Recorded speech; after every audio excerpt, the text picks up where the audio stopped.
যদি সবাই ফিরে যায়, ওরে ওরে ও ভাগা সবাই ফিরে যায়, যদি গহন পথে যাওয়ার কালে কেউ ফিরে না যায়, তবে পথের কাটা তুই রক্ত মাখা চরণ তলে একলা দলরে, তুই রক্ত মাখা চরণ তলে একলা দলরে, যদি তোর ডাক শুনে কেউ না আসে তবে একলা চলো রে।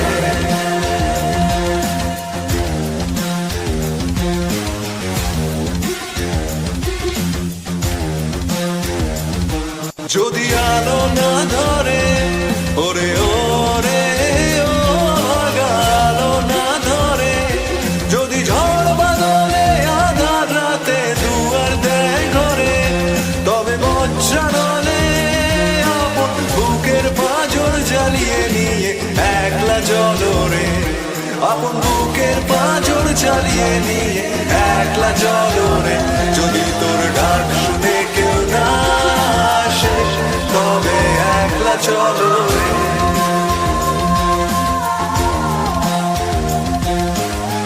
একলা চলো, একলা চলো, একলা চলো, একলা চলো রে।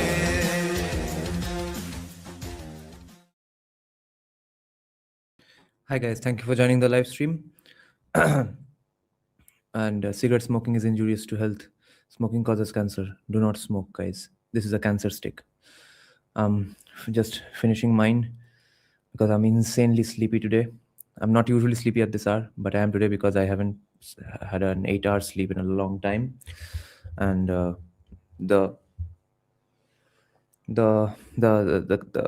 number of things I'm doing is only increasing, and my number of plans are only going on increasing until it will be like this until May of next year. Obviously, you all know why.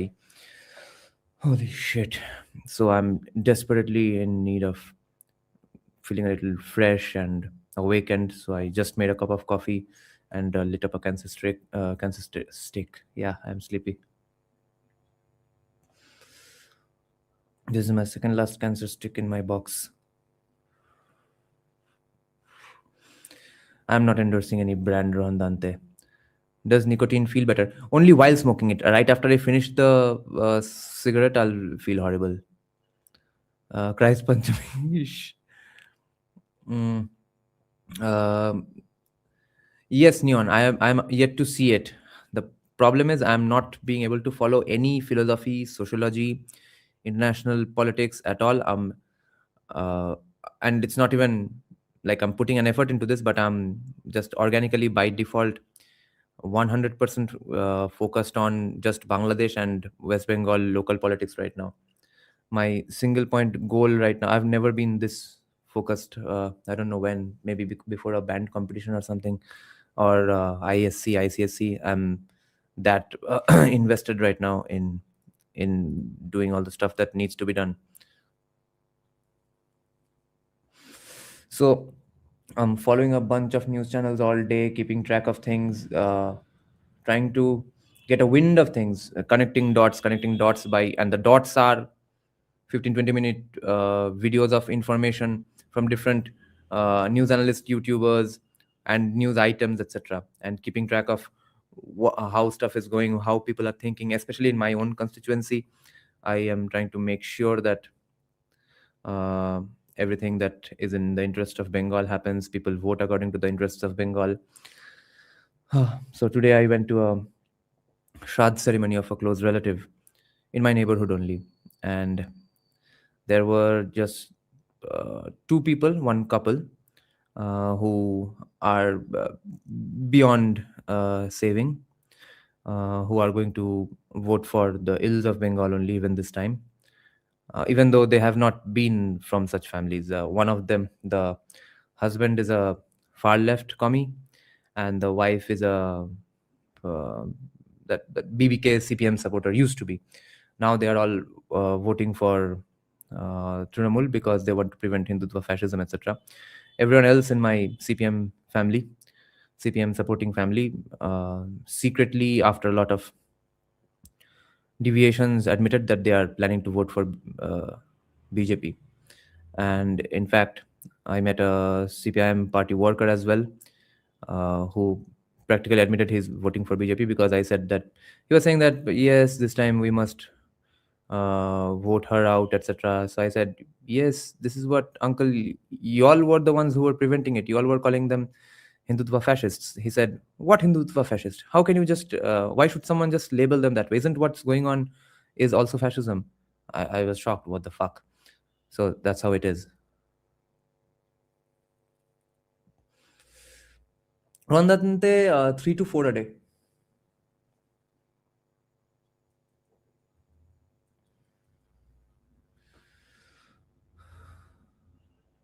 Jinnah's grandson was a major funder. Holy shit, who? Neon? No, they are reproducing. They have one kid.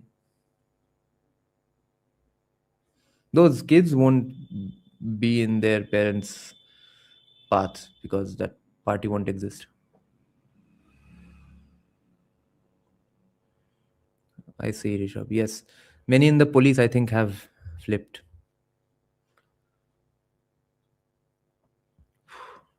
So tomorrow, 1:30 p.m., guys. For the members here, I have posted one. I've made one post in the community tab, visible only to members, asking to post your questions for Salvatore Babanes tomorrow. It would be best if you post a question regarding the book, but if not, something else as well. Do you even sleep? You're always on podcast. Yeah, right now it seems so. That's how my days are going.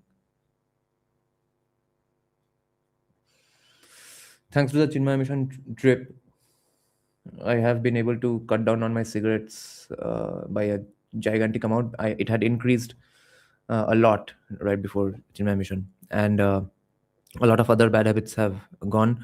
So I'm saving up a lot of time as well. All that time is going into just following West Bengal politics, all the details, because it used to not be interesting, right? In my heart, I used to want to follow sociology and philosophy stuff. Right now, it's taking a backseat. I don't think it will be on a backseat January onwards. I'll try to do both, but my music projects are also going on. I have a song to finish by the 31st. The recording is on 26th. I'll finish the rest of the arrangement on 31st. Then I'll have to take up the Kaal Bhairav Ashtakam project on January. I don't have any funds for that. Some funds, of course, in the keto.org. I'll do some more fundraising for that. I'll ask some other people as well. All that will happen in January because I want that song to come out before the elections as well. Kal kya hua later? After the protest. After the protest, nothing. So the total thing was about 3 hours. Then people started dispersing. I did not book a Rapido bike until the traffic jam completely dissipated. I went for having a bit of breakfast in a nearby Domino's. Oh, Nusli Wadia. And his son is Neswadia, right? Acha, so Nusli Wadia did this. I did not know that. How fuck. Ask Professor if ebook will be there. I think he said on Twitter that he is pestering the publishers on it. It will probably come out soon.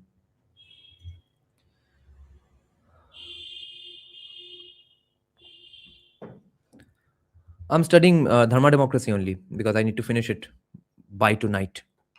Half is remaining, half of the book I'm yet to read. I'll finish it today in this live stream, no matter how sleepy I am, and tomorrow 1:30 p.m. is the podcast. Yeah, we are at page 116. The book ends at page 234. Please do the math for me. How many pages to go? My beautiful Chinmay Mission pen. This is the signature with the Om symbol by Swami Chinmayanand himself. And 6th, 7th, 8th, I'll be in Coimbatore for another such ashram retreat organized by the same group at Isha Foundation. 118, okay. That I was thinking about incentive structures and careers today for my job. I was wondering, have all the opportunities you've been getting through YouTube making you want to do more YouTube stuff so that you get more opportunities? Asking you, say, yes, Rishabh, it would be really lucrative for me if I quit music completely, but I just can't bring myself to it.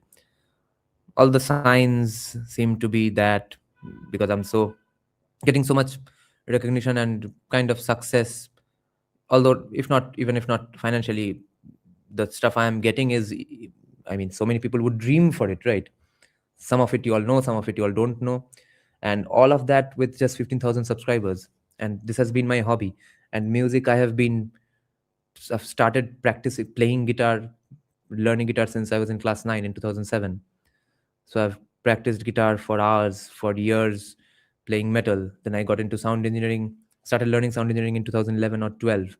Started then mixed songs until 2014, 15. Started arranging and programming music since 2016.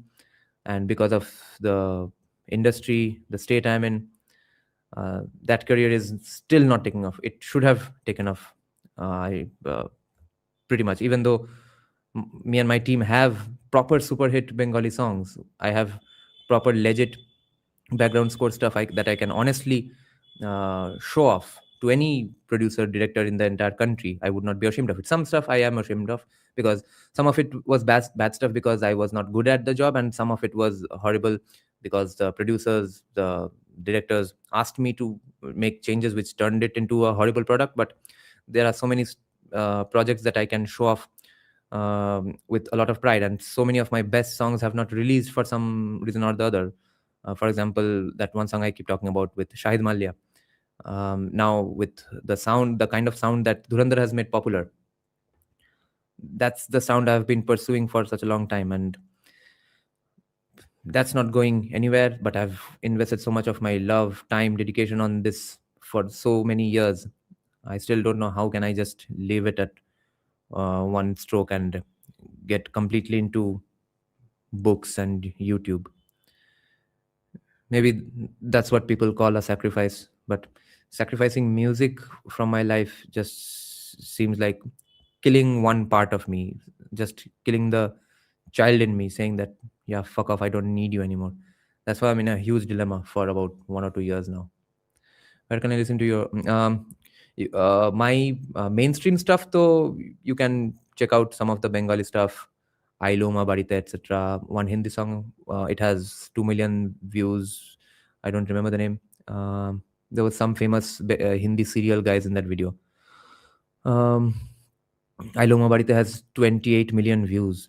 Now, and my personal projects that were not client projects are all available on Spotify. Most of them are available on all music or audio platforms by the name of NEERAJAN Saha. Or if not, you can find all of them in NEERAJAN Music YouTube channel. And the way the industry is, even today I was having a conversation with a colleague, music colleague, that I just saw while scrolling through some porn. I've now imagine my predicament. I have to put on my socio-political observer hat even while watching porn, because I saw a kind of famous Tollywood actress doing that solo porn thing, OnlyFans kind of thing, from a different platform, because she also has no work. Then my friend told me that, yeah, most of these people are escorts anyway. It's increasing in Bengal because there's no job. Most of the uh, anyone who is not among the top 2 3 faces in Tollywood, the women especially, are having to take to other stuff, podcasting, cooking vlogs, or simply doing photo shoots with skimpier and skimpier clothes. Now one woman is doing softcore porn. It's not even porn, it's solo stuff. And then my friend said that uh, maybe we should make a music production masterclass course kind of a thing, because we need a secure source of money now, and we don't know where this career or this industry is even going, even though they are much more busy than me musically, because they are full time into live music. I don't know do live music because I took a long break. I had to take a long break from live music because of my leg. Now I don't get back to live music because I'll have to quit this channel completely if I do live music, because you need to practice guitar all the time, you need to go to rehearsals, you need to practice guitar every day, and that I can't do. I'm more comfortable with music production, and there's no music production proper job or industry. And music production mainly runs on white money, so all of that, the pay is insanely hilariously low.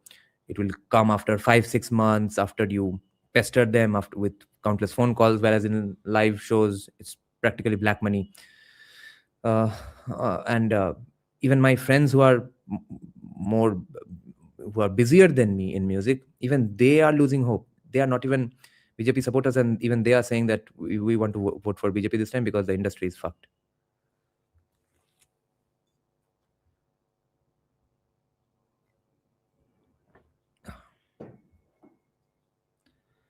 I have 246 pages left of JSD. Maybe I can finish around 100 pages.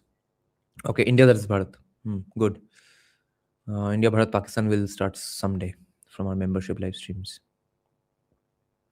So it's a discussion space. You may join it, though I don't see it going far. Only 2 people are there as of now. I made it day before. What are you talking about? Discord. Okay. I started to watch you when you had 2K subscribers. Yeah. Yeah, and it's not like I have my subscriber count has exploded exponentially, but even with such low subscribers, I'm getting to do a lot of significant stuff, getting opportunities that people usually don't get. Okay, I'll start now. So yes, question about Bengali obsession with football. How much of it is keeping up appearance? No, Bengal used to have a proper obsession with football because Bengal's football team used to be insane. Have you heard of Chuni Goswami? Chuni Goswami, Ritvik? He has that weird, insane record of having won the Ranji Trophy as the Bengal cricket team captain, as well as having won the Santosh Trophy as the Bengal football team captain. Can you believe that stuff? So Bengal has a glorious history of football. It later fell by the wayside because thank you Neon for becoming a member. It later became a thing of the masses, so people shifted completely to cricket because of Saurav Ganguly and stuff. So that was the status symbol. It again became a status symbol watching football because of English Premier League and because cricket became a thing of the masses. So now with that obsession of English Premier League, football is back on the pinnacle of Bengali taste. High sports tastes. So you'll see people who are above 40 and 50 in Bengali, they are a little more obsessed with cricket than football, or if not equally. Is mass sport cricket, cricket rich man sport? If you want to play it, yes, but the audiences are different.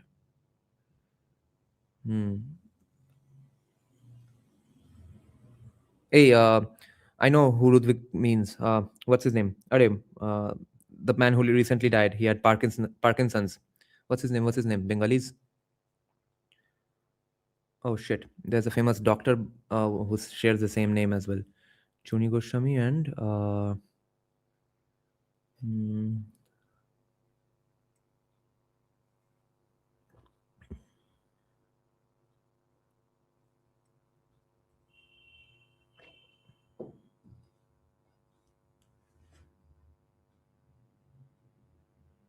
I can't remember his name. Delhi and Maharashtra High Society has moved to tennis now, right? Because football has reached the middle class. How soon will this reach Bengal? After 10-20 years of good government creating prosperity. Finally had some pocket money left over. By the way, Chuni Goswami and who is the other stalwart from Bengal in football, whose hand used to shake a lot for the last 10-20 years? The name is coming to my stomach, not my mouth.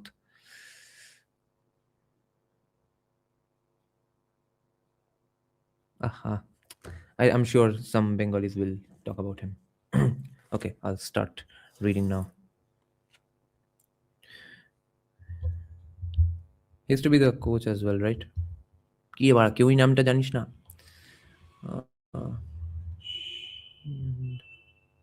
PK Banerjee. Oh, yeah, just as I said it. Yes, PK Banerjee. Okay, an extraordinary democracy. So I'll do a recap. In India, Anglo-American individualism is entirely our 21st century import, and the European model of the nation-state is non-starter in a country with 22 officially recognized regional languages or other forms of nationalism like China's imperial Confucian tradition or the Soviet Union's totalitarian modernism presume the... Okay, by the... by the way, Neon, start the timer. 22 officially recognized regional languages. Other forms of nationalism like modernism presume the existence of a strong central state, something that India has always lacked, in which the Indian constitution militates against the obvious foundation for Indian nationhood. The construction of India as an explicitly Hindu state was assured by India's national builders. Despite their own attachment to the Hindu faith, they also sought inspiration from Hindu religious thought and drew language from Hindu scriptures, but they were enlightened enough not to attempt to build an explicitly Hindu state. Maybe they knew that, lacking any central authority, the Hindu faith could only inspire a nation's people, not support authoritative state institutions. Why no coup? Football players don't need stable jobs technically because they have so much endorsements going on. Endorsements, their own coaching camps, their own gyms and stuff. So they don't really need a stable job, even though they have the option of a government job, right? Do you highlight what, Eskacham? Do you mean I'll highlight whatever important stuff I find out from the book? Yes, I will. Why no coup ever in India? Here's the question being asked now. Modern India's constitution was ratified by the country's Constituent Assembly on 26 November 1949. The President of the Assembly, Rajendra Prasad, gave a long speech to mark the occasion, and he expressed his faith in universal adult suffrage, which in effect meant the illiterate people of the village would constitute the bulk of his vast electorate. He trusted that their sturdy common sense will enable them to see things in the right perspective. India's villagers are now mostly literate, but that has not diminished the sturdy common sense of their traditional values. Yeah, imagine that. Imagine that. Universal adult suffrage in a country where the overwhelming majority were uneducated, and even then, our founding fathers had the faith in them that no, they will probably not vote for despots all the time. They will probably not say yes, hamara dictator alag hai, and screw the country and its democracy and its constitution. That is an underrated or a less spoken of thing, I think.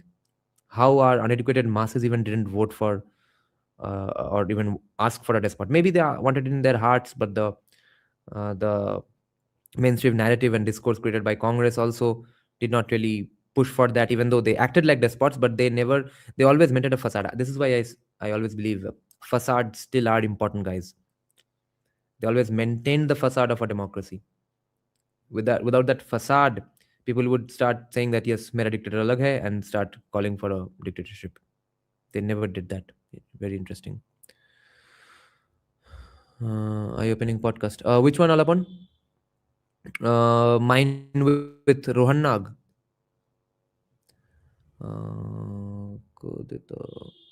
Coup d'etat. Yes. Kya deta? Yeah, coup d'etat.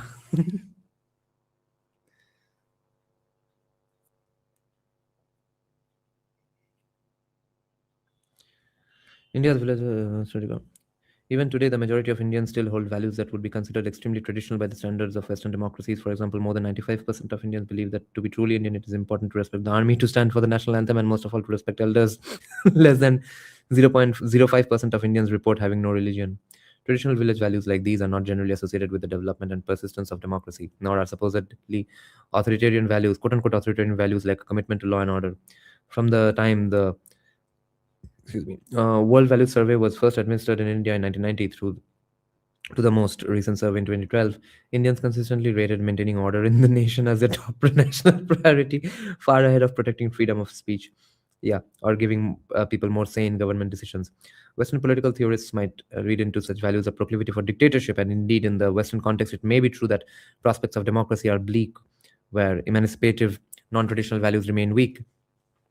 But the Indian context is not the Western context. When Indians rejected the emergency of 75-77, it wasn't because Indira Gandhi trampled on freedom of speech or took away people's say in government decision making. It was because they considered Mrs. Gandhi's assumption of emergency powers a betrayal of her duty to the nation. Duty to the nation. This is why he'll bring it back to dharma. There is even some evidence that she felt that way too. In the final analysis,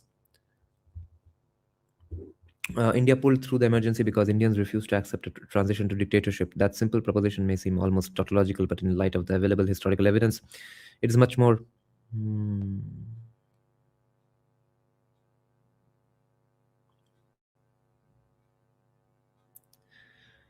light of the available historical evidence, it is much more complicated than it sounds. Perhaps inspired by Gandhian principles of non-violent non-cooperation, Indians offered no systematic armed opposition to Indira Gandhi's personal rule. There were some serious demonstrations against the emergency, particularly in Bihar, where the revolutionary agitator Jayaprakash Narayan led a socialist student movement in mass protests. State governments in Gujarat and Tamil Nadu initially refused to implement many of Mrs. Gandhi's extrajudicial orders, but both governments were dissolved and the state subjected to direct central authority. None of these tokens of resistance rose to the level of organized opposition to her rule, let alone armed rebellion against it. Strangely, although relatively few people seem to have supported Indira Gandhi's emergency government, no one seems to have done much to overthrow it. By mass or in general, people are just not that violent in India, not just that ready for violence. Done much to overthrow it. Not even the military. Had India followed the path of most other traditional societies characterized by high levels of respect for the army and a strong preference for law and order, the emergency would have been the signal for a military takeover. India might at least have been a competition for power between civil and military authority. It's so fascinating that we have scraped through, we almost became Pakistan so many times and never did. But India's senior military officers, you might at least have a competition for power between. But India's senior military officers steadfastly refused to be drawn into any form of action regarding the emergency, for or against. When Indira Gandhi asked the army leadership simply to provide drinking water for the crowd at one of her political rallies, they refused. India's armed forces remained steadfastly aloof during the emergency, taking no position for or against. Thank God. They prioritized their duty to the nation over their own opportunities for personal advancement under the Gandhi regime, or indeed the opportunities they might have gained had they ousted Mrs. Gandhi and substituted their own regime in its place. Thank God they didn't, because there's no coming from that shit. So awesome, guys. So awesome. This is what I'm saying. If you're an oikophobic far left commie, you will become a patriot. Probably 99%. I'm sure. After reading this book, if you are a patriot already, you will love your country more, or in many other ways after reading this book.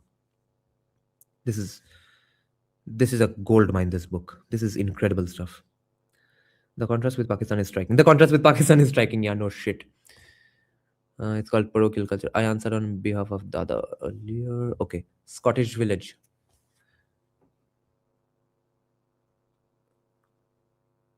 Oh, Alapon, you were talking about the Rohan Nag podcast. Pakistan facade. I'm reading Dharma Democracy by Salvatore Babones. He's coming on our podcast tomorrow, 1:30 p.m. for about 3 hours. Thank you, Rishabh, by the way, for gifting 10 memberships. If given chance, which country would you love to live in?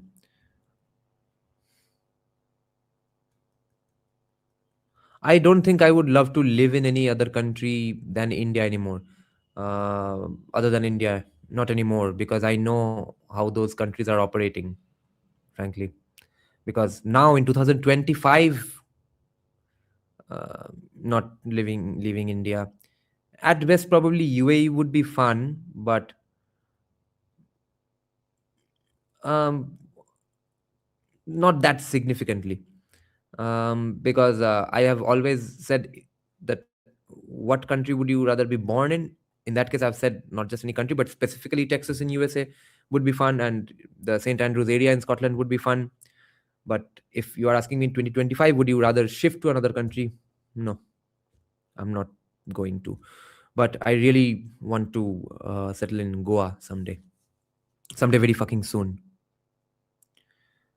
How you cannot stand for national anthem? Yeah, Scottish village life. Then what's that village in England? Oh, I'm forgetting everything because I'm so focused in just Bengal politics and terminologies and games and who is doing what, who is trying to play what shenanigans, who is Mamta's B team, who is BJP's B team, who is trying to betray Mamta, who's trying to betray Abhishek. That's the stuff I'm analyzing all day. So yeah, I can't remember the name of that village. Non-left organizations should buy this book in bulk if possible. Why? Then they would shut down their party offices. A richer India, but probably like maybe Japan or small island nation. Give it push and it will go popular itself. Indian exceptionalism is a real thing. India is the only successful post-colonial non-aligned country. Yes, and frankly, that friend I was talking about in the community tab, who on my almost forcing her watched Durandar yesterday in Florida. She's a childhood friend. She loved the movie and said there was about 30% occupancy in the third week for a movie that's from halfway around the world on a weekday. She ended up saying, man, India seems to be a modern country, whereas US seems to be not, uh, especially because of the way their Uber functions. There's only one company, no Instamart, Blinkit, definitely not after a point of time. And there's one advantage in Bengal. There are two advantages in Bengal which there aren't in the rest of the country, which is Rapido, Uber, Ola, InDrive. All four provide bike services, which they don't in other parts of the country. I could not find them in Pune, which was a real mind fuck. I could have toured a lot more of Pune if bikes were available. Then four options, guys, four options. What more do you need? Four options is incredible. And then Blinkit, Instamart, and in Bengal you can even get alcohol on Instamart. But I know this is going away very soon because of the uh, new labor bill, labor code. Unless it's not enforced at all, unless the government knows this was just for eyewash and we don't care about it at all, then thank God this majestic, beautiful gig economy we are a part of, where as customers we are having a gala fucking time, and the people who are working there are having a great time. They are working hard. Their productivity, even though they're not very educated in Bengal, for example, in Bengal, but they are hard working and they are getting to do so many jobs, even as a part time. Like I've had one guy deliver me cigarettes in the middle of the night at 2:30 or 3 in the night on two three consecutive days from Blinkit. He's a young guy. I said, wait, when the fuck do you sleep? He's saying, ha, that I sleep 5 6 hours. I go to college. I go to the gym in the morning. Then I work this stuff. So all of that is going to go away if we enforce all that labor code horseshit. This gig economy is a golden period in Indian consumer markets. I hope this remains as long as possible. Hmm. Rapido is banned in Maharashtra because of poor rider vetting. Rapido was available. Rapido bikes were not available. Rapido four-wheelers were available. Yeah, the gig economy is not going to remain a gig economy if you finger it. Alcohol Instamart, yes. White people doing haka in New Zealand claim it's. But you look like Kanglu Usman. Yes, yes, I do. I'm a Sanatani Muslim look-alike. They just long time no see. The only country I'd consider is Singapore personally. Yeah, Singapore is pretty awesome. Yes, but the main reasons I've always wanted to live elsewhere is because of the culture and the visuals, the aesthetics around. Uh, Singapore is not that important to me aesthetically, and uh, even though there's nothing beautiful to see in Texas other than the forests, but Texas lifestyle would suit me really well. But the beauty of St. Andrews and Scotland, that's very juicy for me. While you're reading, are you able to grasp everything? Yeah, Rohandante, I am, because this part is not that stats dense, and because after you read Nietzsche and Sri Aurobindo, any book in the world will be very easy for you, unless it's STEM.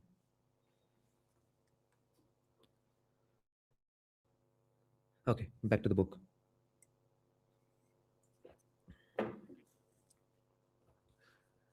Reading Sri Aurobindo and Nietzsche in English is like uh, doing a 30 kg kettlebell swing. And after that, every other book seems like a 5 kg, 2 kg med ball.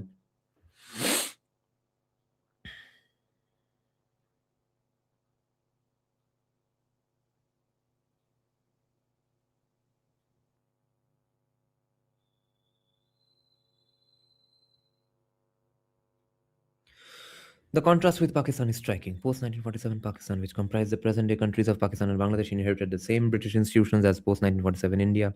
This included its military institutions with individual British Indian Army regiments earmarked for either the Indian or Pakistan Army. Excuse me. With many Muslims leaving Indian designated regiments to join Pakistani ones, and most Hindus and Sikhs leaving Pakistani designated regiments in order to remain in India. In the immediate aftermath of the partition,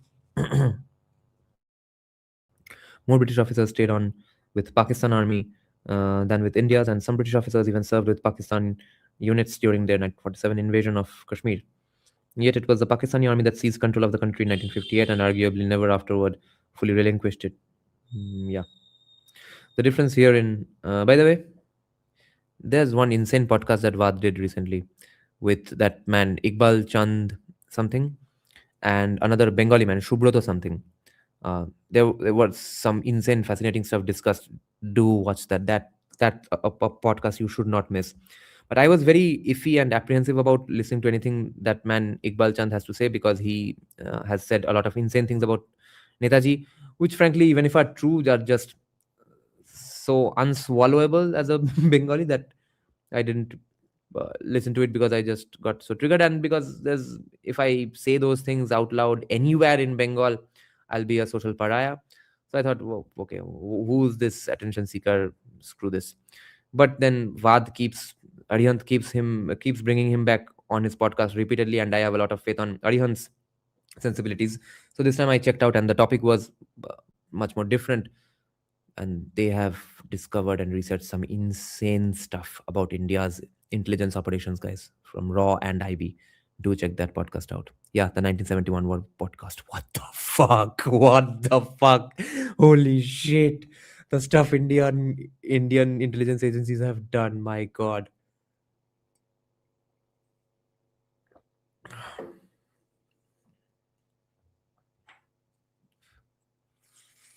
Ninja is harder reading than STEM.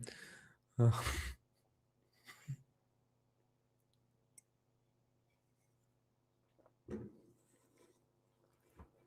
The difference here in historical trajectories between independent India on the one hand and Pakistan and Bangladesh, which also has a troubled history of military coup, on the other, is due neither to differences in institutions. But just to make Neon a little happy, J. Sai Deepak is the third toughest book writer I've ever read. At least the India that is Bharat book, not so much the India Bharat Pakistan. That's much easier because in India Bharat Pakistan, it's not really J. Sai Deepak writing. It's mainly citations and citations and citations.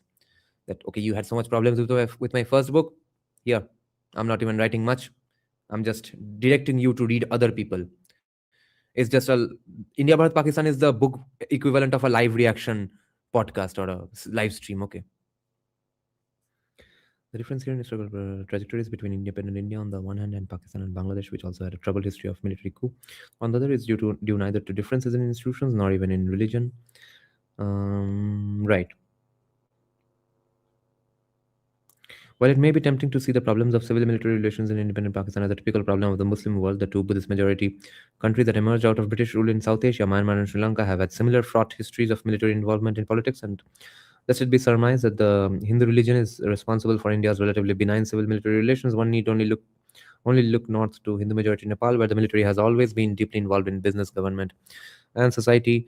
What a great point, guys. Hmm. A society right through the British client state past, right through to the democratic present. In fact, India is the only major South Asian country where the military has never meddled in politics. The prominent scholar of civil military relations, Zoltan Barani. This Zoltan means is basically the same word as Sultan, you know, right?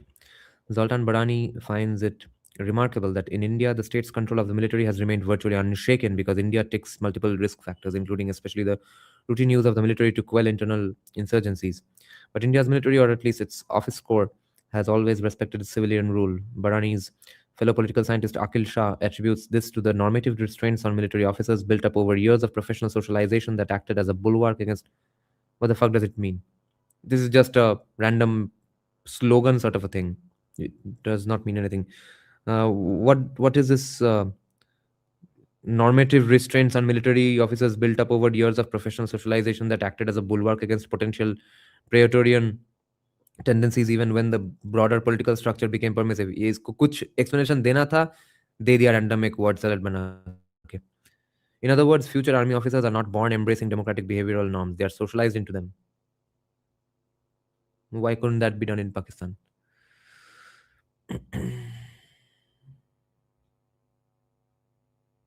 Yeah, Sanket, that's why it was complicated for me because of its court judgment nature, because that's a, a mind fucking language.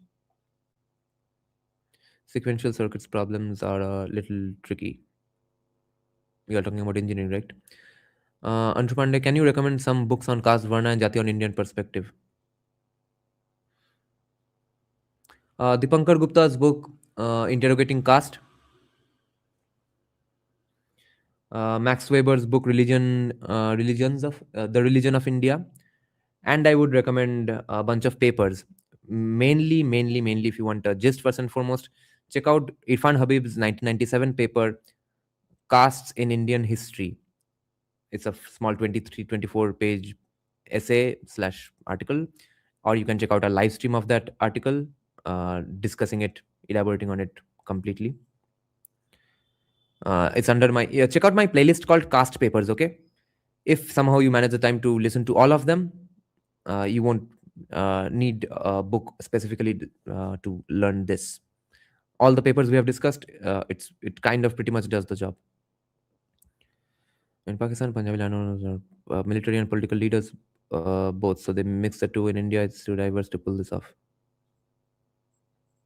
Diversity, Rishabh. Bar, we realize our low trust society aspect is our greatest weapon, man. That saddens me, because on the one hand, I really want a high trust society because I've lived in a high trust society when I was a child, and I went to Goa and I loved it. But entire India not being a high trust society is our fucking greatest of strengths. What can we do then? सब कुछ नहीं मांग सकते, সব পেলে নষ্ট জীবন.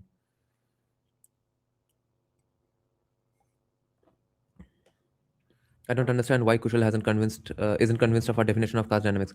Ash Ketchum, because he has a blind spot on this. He thinks it will be some kind of an apologia, and frankly, because I think it's because he is not from Bengal and I am, where I haven't seen overt casteism, and he has seen overt casteism, especially working the ground and stuff. So he thinks nudging the conversation to any direction other than simply saying no, casteism is bad, castes are assholes, Hinduism is responsible for caste. Saying anything other than this will be indirectly an apologia. So he doesn't tread that path probably. But I'm more secured about this because I have not seen it ever. Um, I've faced casteism only once, and that too indirectly. Not well, it wasn't a sort of a direct fault of that person. So I have had more mental leeway to play around with that concept. That's why I think Kushal is not able to make that leap. I faced what I could call casteism only recently in a right wing gathering. A person was introducing herself to another non Bengali person, by saying, so that person was asked, "Are you Bengali?" And she said, with a very joyous smile, that yes, I am a Bengali and I'm a Bengali Brahmin.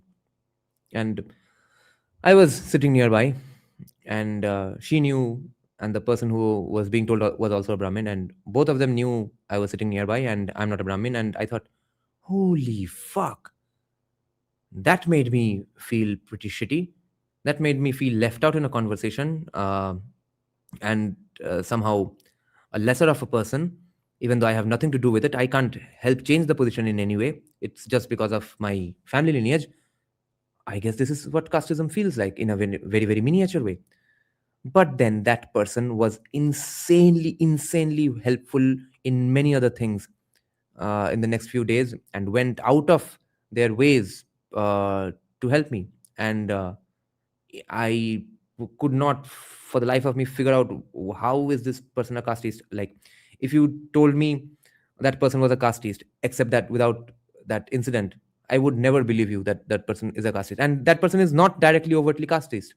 That person does not dislike me in any way for being a middle caste.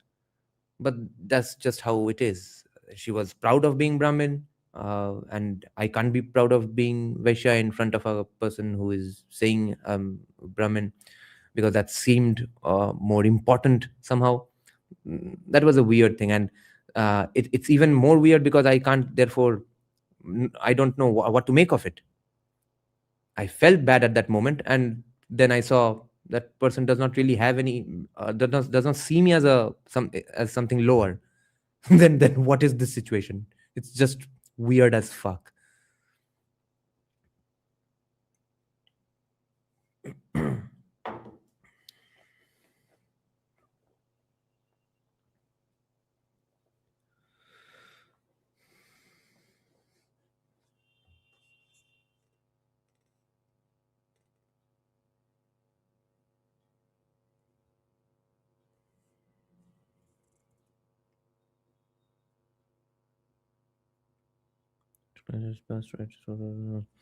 In fact, India is the only, yeah, this to be read. They are socialized into them. Is just identity pride? Why do you feel bad about it? Because I myself have a lot of respect for the concept of a Brahmin, and she was being proud of an identity which she has not earned. Her identity is just inherited. So, and I could not boast about it. No one boasts about being from a Vaishya caste. So I thought, why am I being left out of this chance to feel proud? That was my problem.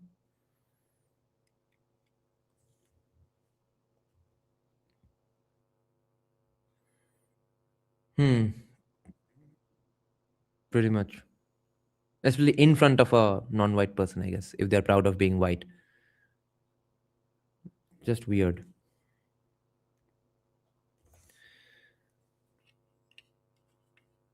Education for nationhood. What is true of the military is true of society in general. People are not born embracing their duties as citizens in a democratic society.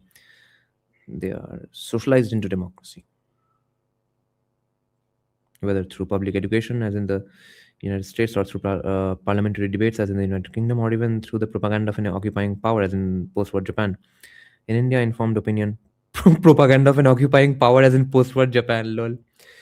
In India, informed opinion crystallized around democracy through the pamphlets, newspapers, articles, magazines, and books published by Indian nationalists throughout the first half of the 20th century. No country in the world has such a voluminous independence literature as India. But at the time of India's independence struggle, those writings were accessible only to an educated few. That if you don't like Bhadralok's, why specifically call out BBKs, want that alienate all the BBKs of West Bengal? Uh, See, if they get alienated, that's not a problem. They are numerically irrelevant. And if the other option is that they realize their mistakes and stop being an asshole. So it's a win-win.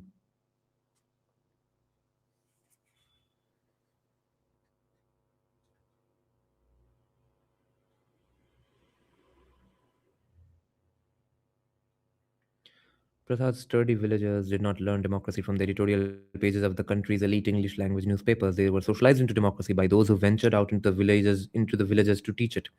In the earliest stages, yeah, exactly. Actually, proper Gandhians and even Congress supporters can find so many things to be proud of their political lineage and heritage. This book just brings all Indians together. English language. They were socialized into democracy. In the earliest stages of germinating Indian nationalism, in the earliest stages of germinating Indian nationalism, these were primarily the acolytes of Hindu reform movements like the Brahmo Samaj and its many offshoots. The Arya Samaj, the Ramakrishna Mission.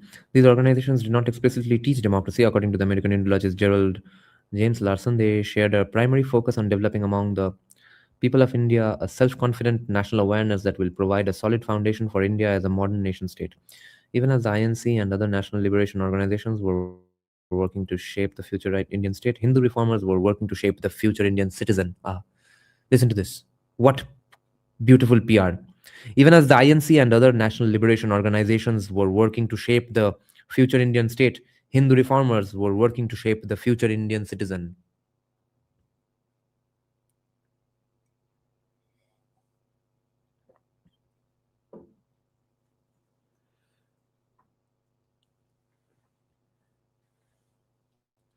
Muslim reform movements were also active in British India, but most of them promoted transnational connections to the wider Muslim world. As a result, instead of contributing to the formation of India's national identity, they fostered a future Pakistan's orientation toward the Arab Middle East. But both sets of religious reform movements, Hindu and Muslim, played key roles in integrating the fragmented, traditional, intensely local social networks of Indian villages into an emerging modern society. In Western countries and in Japan, this transition was accomplished through urbanization and industrialization. Yet, by the time of independence, India was still overwhelmingly rural and agricultural. In India, the emergence of modern society resulted from the work of religious reform movements. Hmm. Okay, time to mark something. Because the key question we will have to find out from Salvatore Babones is, um, does he think Hindus are to be blamed for the absence of Muslims in mainstream discourse? But if in fact he thinks that is the case, then How is he here pointing out that Muslim reform was such that it did not really reform the religion or make them more assimilating? Instead, it made them focus on an international brotherhood and stuff. So therefore, they were doing the opposite of uh, trying to get mainstream say in a discourse. Their reforms were the very reasons for their exclusion.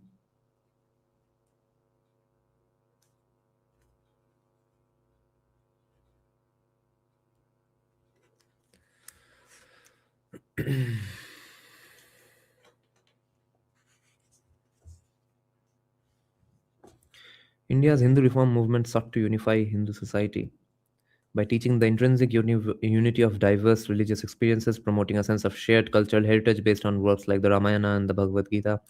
They also worked hard to reduce caste distinctions and end caste based discrimination.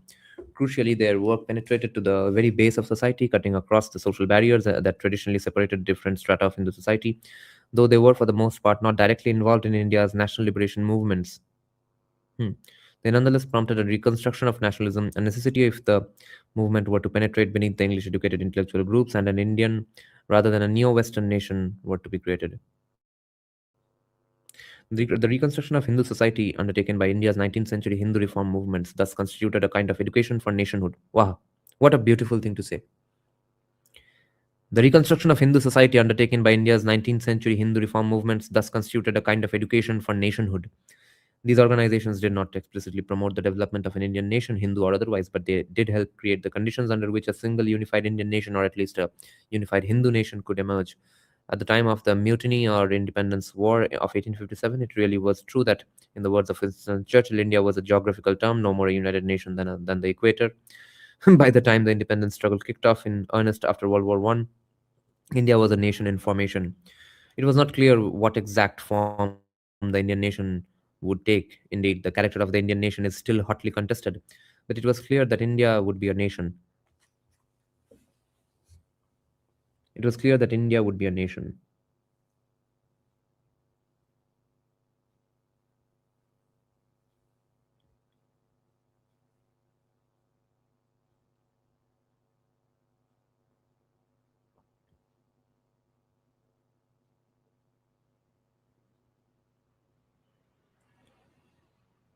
And in the 1920s, a new social movement arose to usher it into existence. National rejuvenation movements have emerged in many places, not only in India. Hmm. They have a particularly well documented history in Europe. The academic archetype of the national rejuvenation movement is the German Turnverein Gymnastics Association, established in 1811 by a patriotic high school teacher named Frederick Jan or John. In the United States, John is best remembered as the father of gymnastics, and he is generally accredited with inventing most of the standard equipment that gymnasts still use today. But John's purpose in establishing the Turnverein was not the development of a new sport, but the rejuvenation of the German nation. Jan probably. Jan incorporated physical fitness as only the one aspect of an intensely patriotic program targeted at young men. He laid out his vision of rejuvenated Germany in an 1810 book, Deutsch Volkstum, German Folkways, in which he advocated for a politically unified Germany with a national school system that would provide a democratic education aimed at the creation of a new citizenry. Inevitably, 19th century German nationalists have come to be associated in people's minds with the rise of 20th century Nazism, but in his own time, Father Jan, as he was called, was considered a leading liberal, inspiring young Germans to resist both the military occupation of Germany by the troops of Napoleonic France and the authoritarian rule of Germany's fractious, quote-unquote, princely states. Directly or indirectly, this Turnverein was a model, or at least a precursor, for Giuseppe Mazzini's Young Italy, China's Society of Righteous and Harmonious Fists, the Boxers, Czechoslovakia's Sokol public exercise movement, and Hassan al-Banna's Egyptian Muslim Brotherhood. Aha. All of these movements emphasize the importance of physical exercise and traditional values in preparing young men for a life of service to the nation in formation. They all embraced social welfare missions. They all emerged in countries under foreign domination, and they all sought to free their countries by organizing society in the cause of an incipient nationalism. In the wake of World War I, the principle of national self determination became the accepted basis of future state formation. Right. Many organizations are sought to define the future Indian state in line with their own visions of nationhood.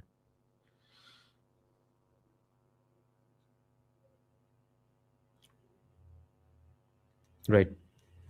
But only one organization sought to remake the Indian nation itself, the RSS, or National Volunteer Organization, founded in the Maharashtrian city of Nagpur in 1925 by the medical doctor K.B. Hegdewar. The RSS recruited its initial cohorts from among the students of traditional Hindu akhadas, martial arts gymnasiums. Knowingly or not, Hegdewar effectively duplicated the program of Frederick Yan, with the British occupiers of colonial India taking the place of the French occupiers of 1811 Germany. He founded the RSS to be a nationalist organization of the Hindus, awakening them from the deep slumber through which India had, in his view, lost nearly one third of its population to foreign religions. If the INC was the key social movement organization of India's national liberation movement, the RSS was its counterpart in the movement for national rejuvenation and would quickly grow to become the most potent organized Hindu cultural group of the 20th century. It's Hedgewar, not Hegdewar. Holy shit. All this while I knew it was Hegdewar. Let's see what's the spelling here. It's Hedgewar. Fuck, I knew the name wrong for all this while. Hedgewar. Hedgewar. Right, it's Hedgewar. कहाँ से हेगड़ेवार आ गया? Fuck. Sanket, are you Marathi? National Liberation May organization was HRA. Yeah. I don't know the history of how did the HSRA become HRA. When was the bifurcation of that? Hedgewar. Calling them commies or bhadraloks would be better than calling all of Brahmins Vaidyas Kaisas out. No, we don't call all of Brahmins Vaidyas Kaisas out. We call only Kolkata's Brahmins Vaidyas Kaisas out because they are the ones in the positions of power. They are the ones with the proximity to power. They are the ones who are the commies. Nice HRA. Uh, is there no relation between the HRA and the HSRA? I thought the HSRA turned into the HRA or the HRA turned into the HSRA. Half Marathi, half Guyanese. Holy shit. I see.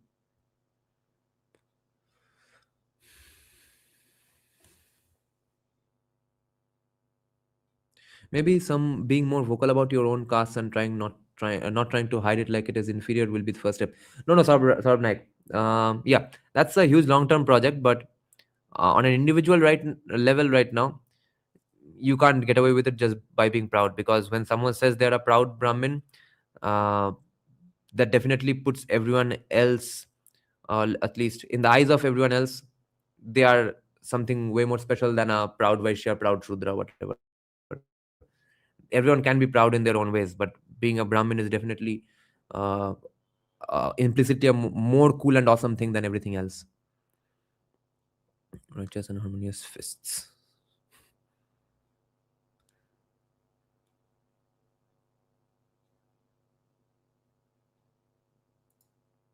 Bhagat Singh influenced others in HRA to make it HSRA.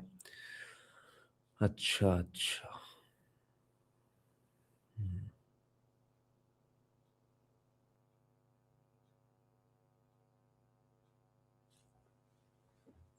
The RSS and the Organization of Hindu Society. Oh, so this section is completely on RSS. The US Library of Congress catalog entry on the RSS describes it as a right-wing Hindu nationalist paramilitary volunteer and allegedly militant organization in India. This description is grossly misleading and seems to have been cribbed from Wikipedia. It is true that the RSS is a volunteer organization and it is thoroughly nationalist, but the epithet right wing is applicable to it only to the extent that religious conservatives are routinely denounced as such by their opponents, and it is militant only in the strict sense of the word when used as an adjective, not a noun. The RSS is militant in its pursuit of Indian national rejuvenation on its own uncompromising terms, but it absolutely is not an organization composed of militants. So important, guys, that the West, who is reading this book, is knowing about it from one of their own that, oh, RSS is not a training ground for Hindu terrorists. Oh, I see. I.e., of armed combatants. The only weapons training received by RSS members or volunteers from Sevaks consists of drills with lathis, long bamboo sticks that are used in martial arts exercises, which are not even applicable in a real combat scenario.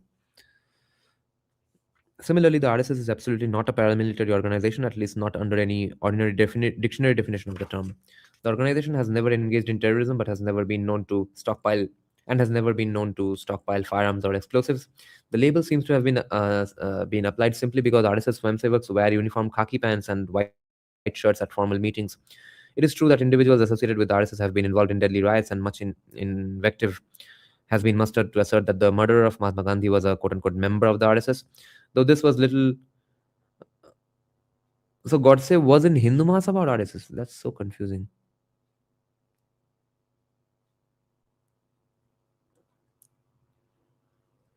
Did he leave Hindu Mahasabha and join RSS? Member of the RSS. Though this has little more practical relevance than the fact that John Wilkes Booth was a member of the Episcopal Church.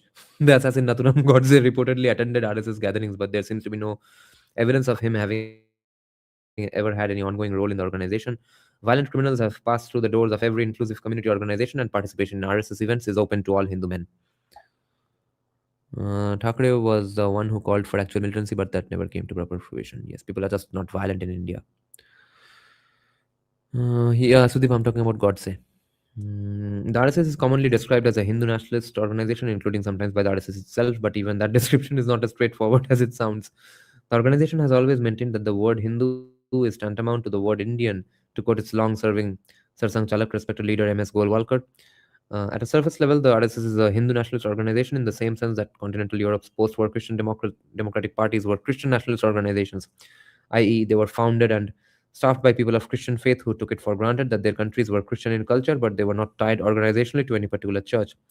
At a deeper level, although the RSS does espouse a specifically Hindu construction of Indian nationhood, the country's extraordinary religious diversity precludes their identification of Indian nationhood with any particular strand of Hindu belief. Again, our low trust, our low trustiness comes to our rescue.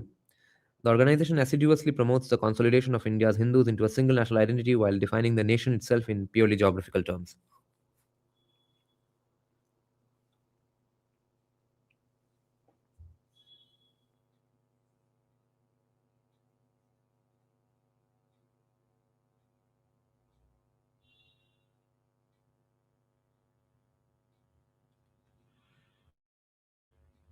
Godse was part of both RSS and HMS, and in his book Made Please Your Honor, he states he had left both 2 years prior to India's independence because they were useless. अच्छा, useful काम करने गया था वो.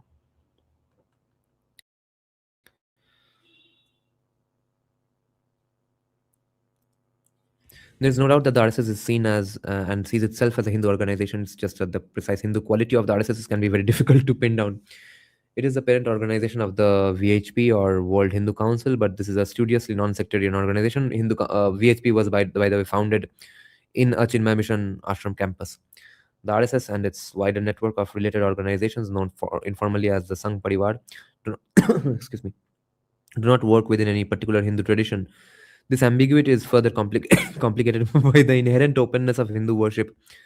Although specific Hindu traditions can be distinguished from one another, their adherents often cannot. In contrast to the Christian world, most Hindu traditions do not require exclusivity of their worshippers, with the result that many Hindus do not belong to a single tradition. Thus, when the RSS works toward the rejuvenation of the Indian nation through a revival of Hindu culture, it does so only in the most general of terms. The RSS does embrace a specifically Hindu identity, but it is a very diffuse form of Hindu identity indeed. In this, the RSS represents a kind of secularization of the old Hindu revival movements. In effect, the RSS continued the so well said. RSS is in fact a secularizing force of Hindu traditions. Continued the nation building functions of those movements by adopting a lowest common denominator definition of Hindu worship, one so broad that it considers Sikhism, Jainism, and Buddhism to be varieties of an all encompassing Hindu faith. It's so important, again, that the West is reading this from a book written by a Westerner, which says, guys, RSS actually considers Sikhism, Jainism, Buddhism to be Hinduism. They are not minorities. The current RSS Sarsang Chalak Mohan Bhagwat has even gone so far as to implicitly include Muslims and Christian under the Hindu tent. Quote, ideologically, all Bharatiyas are Hindus, and Hindus mean all Bharatiyas. All those who are in Bharat today are related to Hindu culture, Hindu ancestors, and Hindu land, nothing other than these. End quote.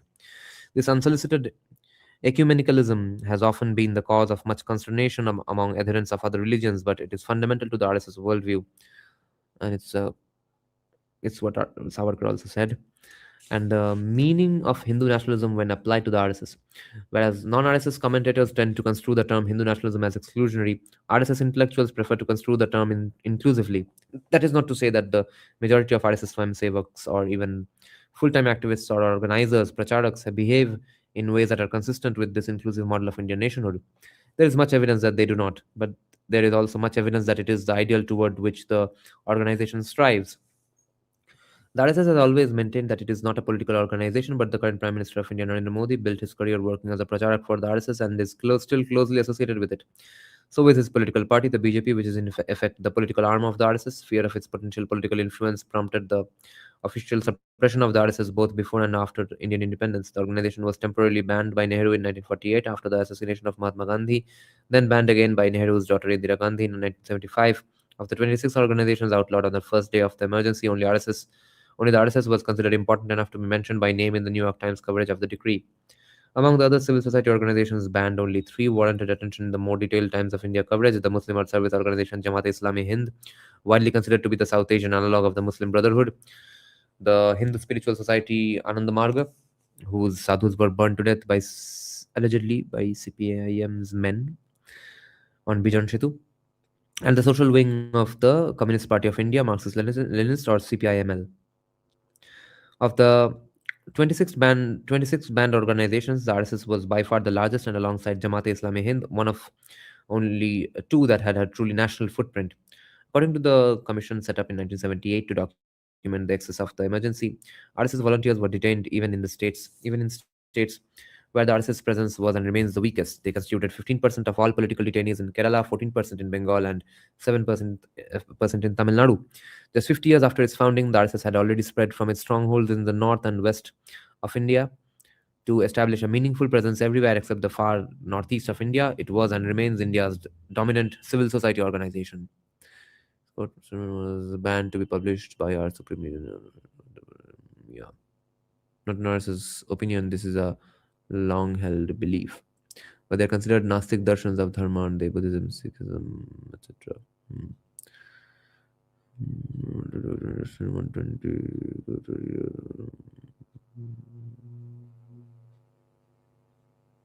Reading his statements he made in court. There's a commentary by Conradus. I have the book, by the way. Why I assassinated Mahatma Gandhi. Someday I'll discuss it from our membership live streams. I was gifted that book on one of my birthdays by the only father and son duo in my entire family who have always been right wing. So they were really glad when I turned a right winger. Civil society and democratic nation. In the internal mythology of the RSS, the organization claims to have been the backbone of the underground resistance to Indira Gandhi's emergency government. The political opponents of the RSS, of course, dispute this in light of the fact that RSS was formally banned at the time. The true scope of its activities during the emergency may never be known, seen from the perspective of the historian or the ideologue. This is unfortunate, but for the purpose of understanding the political sociology of Indian democracy, it may not matter. It may be that the most important role that the RSS played in preserving Indian democracy was not what it did during the emergency, but what it did in the decades before the emergency. Interesting. Through its Sangh Parivar of social, cultural, economic, and spiritual affiliates, the RSS was instrumental in building a unified Hindu society in India. The RSS did little to integrate Muslims into broader Indian society, but it did seek to unite the main disparate strands of Hindu society around a shared affirmation of Indian nationhood. The RSS was and has always been the first and foremost a nationalist organization. It is undeniably Hindu in culture and in politics, but it understands itself specifically as a Hindu movement for national reconstruction. The idea of a shared nationhood is something that always seems obvious in retrospect. Shared nationhood. The idea of a shared nationhood. Um,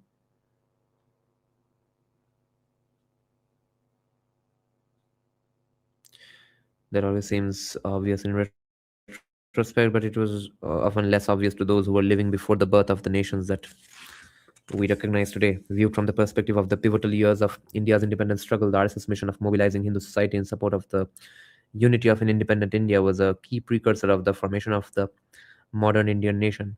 Although the RSS did not attempt to unify all Indians, it did work uh, hmm, to unify India's majority community across multiple geographical, linguistic, and even with regard to the nominally independent princely states' political divides. Through its Sangh Parivar network of social, cultural, and economic and spiritual affiliates, the RSS was instrumental in building a unified Hindu society that could form the basis for a unified Indian nation. Oh my God, Salvatore Babanes mentions unified Hindu societies so many times. Good night, Alapon.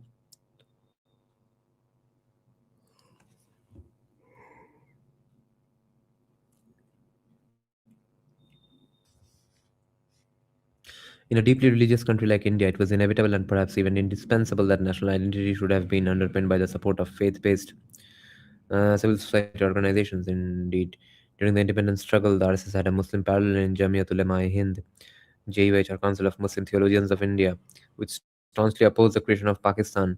Had the JUH been as successful in mobilizing Muslim society around support for a unified India as the RSS was in mobilizing Hindu society, India might never have been partitioned. But the JUH and other Muslim organizations that opposed partition proved unable to gain broad Muslim support for a united independent India. As things turned out, the British India was divided into a secular but Hindu dominated India and a Muslim faith based Pakistan, not at the instigation of Hindu nationalists in the RSS, but at the demand backed by the violence of the Muslim League. Babonas is saying, wait, the Hindus did not ask for it. RSS did not ask for it. The question of whether or not colonial India should have been divided along religious lines can be laid at many doors, but it seems perverse, bordering on absurd, to fault the RSS for organizing Hindus at a time when all organizations, including the INC, were organizing community along religious lines. To expect that colonial India's disparate civil society movements should have been united along interfaith lines would be to impose a 21st century Western morality in a time and place to which it is wholly foreign. Yes, this is what we were discussing in the last day's live stream, that moralities change and you cannot uh, apply today's morality on things of the past. Maybe you can have a conversation about it, maybe you can inform people about it, but definitely not make things up. Time up. Okay, I really need another cigarette and some water. Holy shit, I'm so sleepy. This is going to be tough. We are at page 129. How many pages to go? 234. More than 100. This will be tough. We will power through.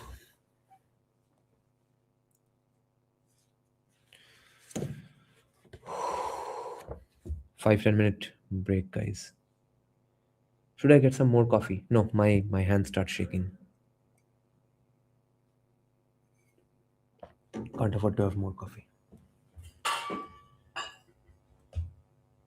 105 pages to go. Let's see. It's a challenge for us. This is what we were discussing in the Rohannak podcast as well. That we will have to get educated. We will have to get educated pretty fast. We'll have to be very, very well informed, because let's face it, let's not beat around the bush. But people like Rohannak, Bhupenda from Navavimarsh, myself, if we stay in this path of this YouTubing and discussing these things, we will become influential, right? Well, by the time we are 40 and 50 and 60 years old. So, regardless of how much we read up, we are going to be influential to somebody or the other in this ecosystem. So, either we can be not very, very educated and be influential in policy, or we can be very, very, very educated and be influential in policy. So, it's high time that we get educated as fuck, and especially on the Bangladesh issue. Uh, we will hold, I think, regular live streams, audience interactions discussing the Bangladesh plan as well. Okay, um, because that's a 10-year project for our College Street community, College Street Kolkata community. We will have brainstorming sessions that we do on the live chats anyway. We are going to formulate plans, have a legal framework. That's what we are ultimately going for. We'll have to know Indian law inside out, international law inside out, so that we can create a justification for invading Bangladesh. What coffee do you normally drink? Usually Colombian brew, but this time I got a big jar of Nescafe as a gift from whom I don't remember. Was it my parents or some friend? I can't really remember. So that's what I'm having right now. Isn't Bhupenda already 40 years old? I don't think so. He might be younger than me. He just dresses that way.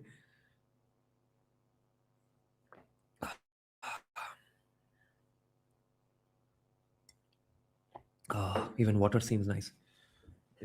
Oh, I have to fill up some water in the next break. लौड़े, पानी भी खत्म हो गया.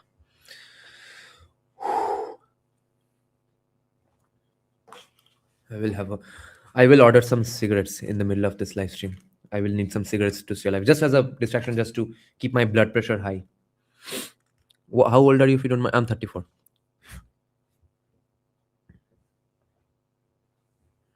Cigarette smoking is injurious to the health, guys. Cigarette causes cancer.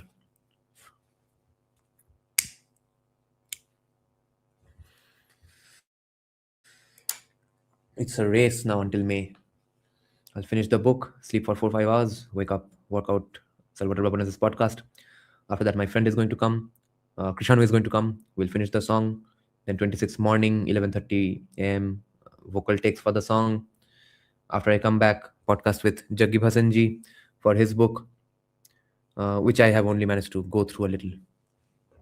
But I will check out other podcasts discussing the book, and that's how I'll find out about the book.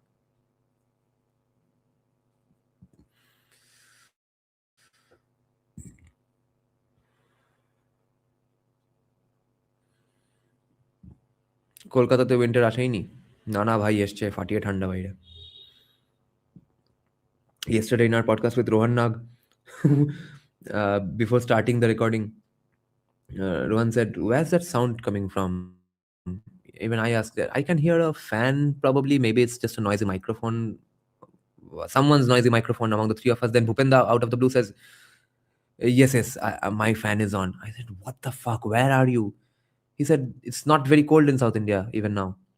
So it's going to be pretty weird. Anyone from South India here? I've never been to South India except once.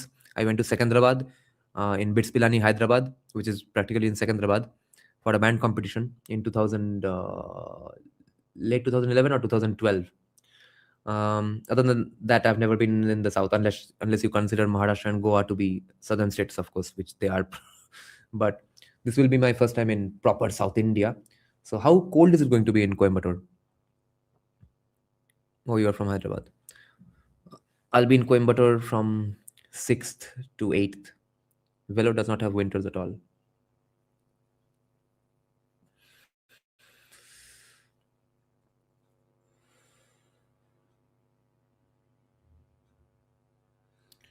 I could have convinced my wife to have 3 kids if she was very young.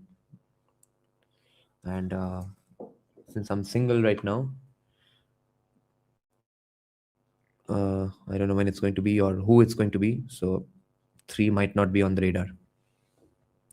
Do you think 2025 is the most reformist year in Modi era? Um, it might seem so that way. It seems so to me as well, but it might be because there's more discussion surrounding these things.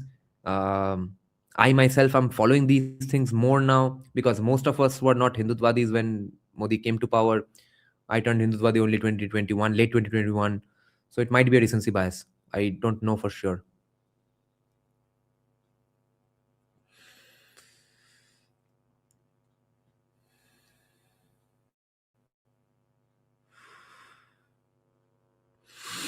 Are you married? What did I just say? No, I'm not married.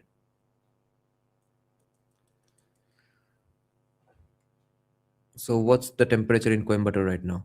Although Coimbatore, I don't know if it's a city, but at least the Isha Foundation campus is not in the city. It's uh, in front of a gigantic mountain range beyond which is Kerala. It is interesting that us Maharashtrians don't consider ourselves as either North or South Indians. I wonder, do Bengalis think of themselves as North Indians or just East Indian? Bengalis think of themselves as Bengalis. And Maharashtra, I always thought it's just a Western Indian state. Then I realized, wait, in the map it's pretty south. Then it's Dakhan, Dakhan, Dakhan in movies like Chava. And then the prevalent of South Indian food in every restaurant in Maharashtra, in Goa as well as Pune, reminded me that, oh, it's practically a southern state.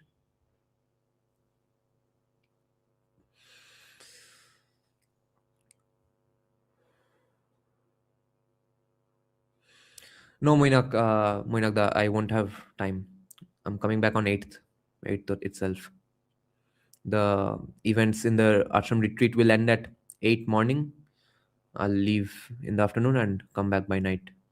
Unless it's a 9-10 hour break journey total to Kolkata. So 8 middle of the night probably.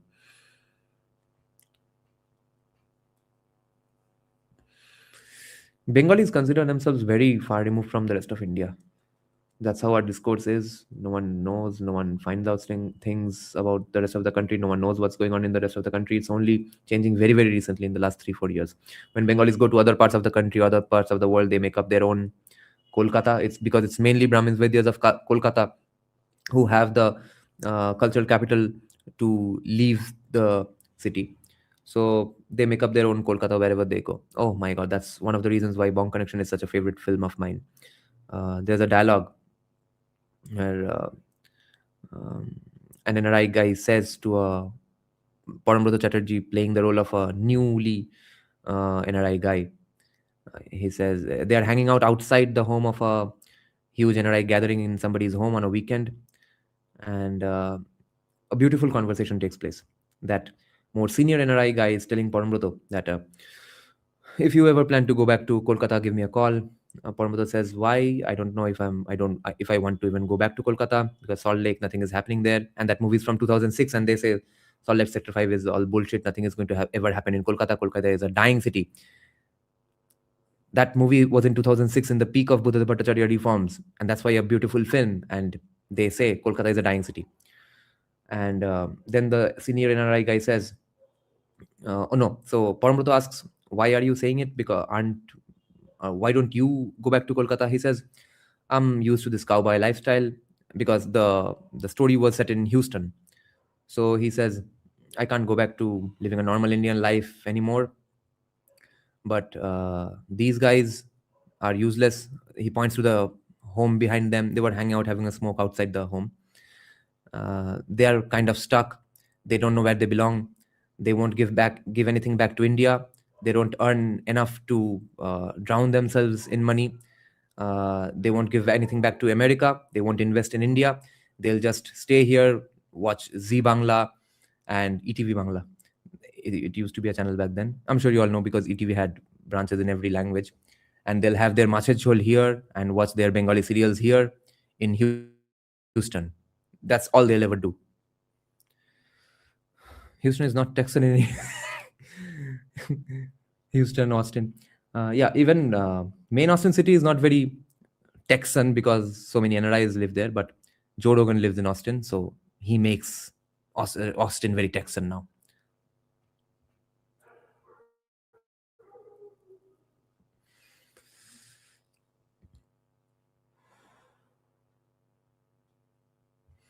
The prevalence of South Indian food is more of a breakfast preference promoted by South Indians who moved here. They got us hooked on that shit. We do use coconut in curry base in Konkan like South. I see. I lived in College Station when my ex was doing her MBA, which is like 1 hour away from Houston. I see. So you've been around. Nice. Which is the best place you've ever lived in, Sanket? While Bengali find themselves removed from the rest of India, they have an entitled attitude. Yes. Of course, not all Bengalis are like. Considering the nonsensically high education cost, how should we plan to raise 3 kids? I don't think the education costs are going to remain like this, and I really prefer homeschooling. I'm going to give it a go if whoever is my wife allows me to, because all you need is curiosity and an internet connection these days. Recommend a show called Yellowstone. I absolutely love Yellowstone, but the rest of the seasons are not coming on Netflix, and whatever was there is now going away. The final one season or the 1 or 2 seasons didn't come on Netflix. Up until the point that it was in Netflix, I really loved the show.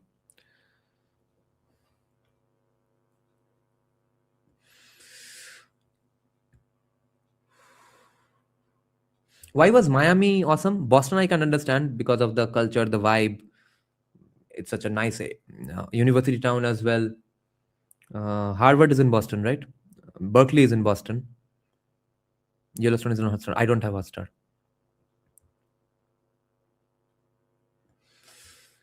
What impressed you about Miami?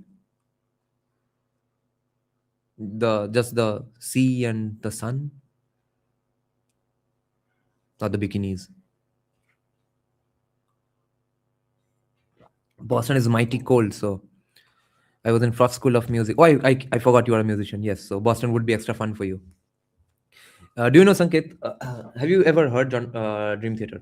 So John Petrucci, the guitarist of Dream Theater, once said that uh, even for him, Boston is the best city he's ever lived in, and all the time you can everywhere you look, someone will be roaming around with a guitar or a gigantic cello or a double bass on their shoulders. Everyone seems to be a musician or a music student or a music professional in Boston. Sanket, what's your musical background in terms of tastes? Do you come from a rock background?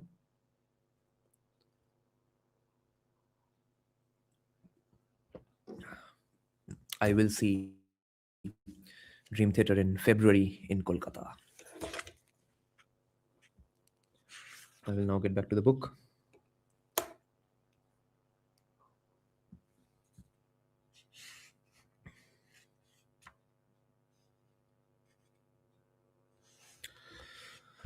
A lot of music companies are also located in Boston. Bose, sure. Oh, I see. Holy shit. But Bose, sure, these are, of course, um, pro audio and consumer audio companies. I thought they would be more based in Nashville, Tennessee, because that's sort of the sound engineering capital of the world. What do you think of Nashville, Tennessee, then, Sanket? I don't know about Boston, so Boston Brahmins are really there, BBKs. They used to be, they aren't anymore.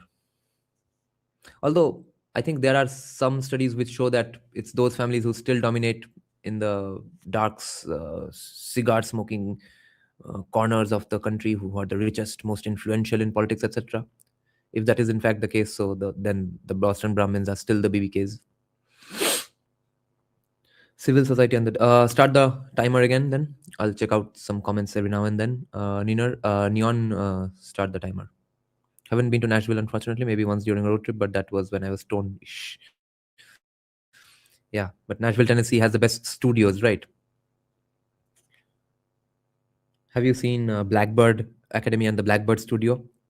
It belongs to the husband of a famous country singer. It's also the country music capital of the world. Um, what's her name? Martina McBride. Martina McBride's husband runs that studio. I'm sure you have seen the video tour of that studio, right? Of Blackbird Academy. Where did you learn guitar, bro? I want to learn it. You can learn these days on the internet or on video call from any guitarist you want.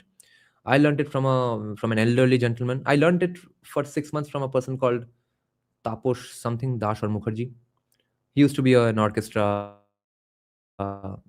macha profession guitarist, but he was pretty uh, adept at a bit of classical playing as well. That's how I got hooked to playing Indian classical on the guitar, because one day he used the sixth string as the drone of a tanpura and then played some and I got hooked. I thought, what, you can do this on a guitar? Because by then, up until that point, I hadn't heard anybody play Indian classical on guitar. Then after 6 months, I started learning from a person called Shujoy Bosch, who was very old, and he comes from a pure classical background. So he still lives in Goria. His wife is a sitar player. His daughter is a dance teacher. His son is a synthesizer teacher. It's completely a musical family. Have you ever been into writing literature poem? Absolutely not. Not from a rock background, more indie pop and hip hop, although I've mixed everything as an RA for an in-house in studio. I see. Um, how can it be country music capital of the world when country music probably in this context means American country music, or is it country music unique to USA? Yeah, that genre name means the name of that genre. It's a proper noun. Country music is not a common noun. You are treating it as a common noun. I'm treating it as a proper noun. So yeah, for that genre, Nashville is the sort of the capital of the world. Just like Bangla Adhunik Gan. Adhunik means modern. So by if you use it as a common noun, then fossils would be Adhunik Gan. Today's Bangla rap would be Adhunik Gan, but Adhunik Gan specifically means those wannabe Rabindra Sangit songs from the 80s and 90s. Is country music American folk music? Yes. White American folk music, not Native American folk music, because that would also be kind of American folk music. classical quartets and live music, and more engineering on writing plugins and writing plugins. Fuck, and synths in C++. Holy shit. Yeah, Sanket, there's a genre called Bangla Adhunik Gan.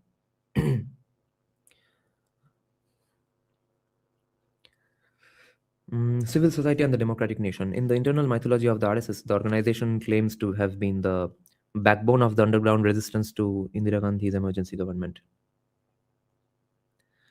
Oh, this section 2 we read. Did we finish this? No, we didn't.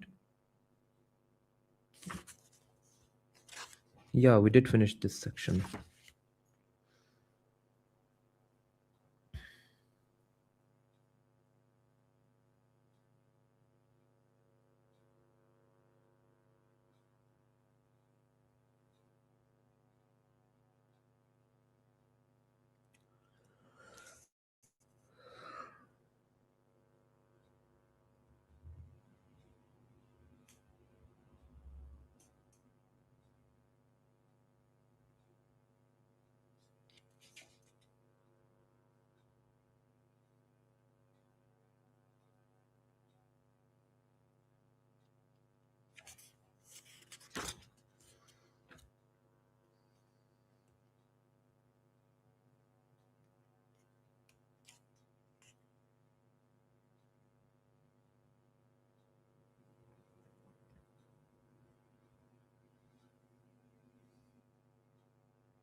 In a deeply religious country like India, it was inevitable and perhaps even indispensable that national identity should have been underpinned by the support of faith-based civil society organizations. Indeed, during the independence struggle, the RSS had a Muslim parallel in the Jamia. Yeah, as we read. The question of whether or not colonial India should have been divided along religious lines can be laid at many doors, but it seems perverse, bordering on absurd, to fault the RSS for organizing Hindus at a time when all organizations, including the INC, were organizing communities along religious lines. He blames INC for organizing communities along religious lines as well, along with others. To expect that colonial India's disparate civil society movements should have been united along interfaith lines would be to impose a 21st century Western morality in a time and place to which it is wholly foreign.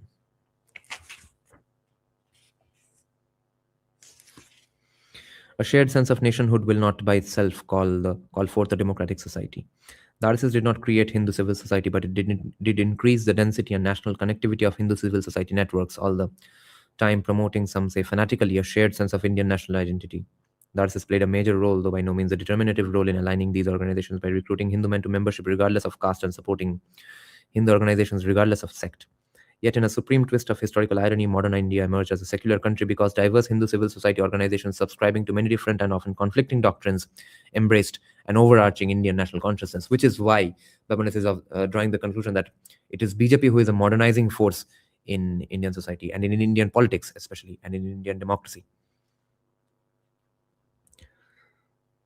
By the way, have you all read the criticisms, the recent criticisms of Arvind Neelakandan of RSS about RSS letting a lot of casteist people into their, at least in RSS?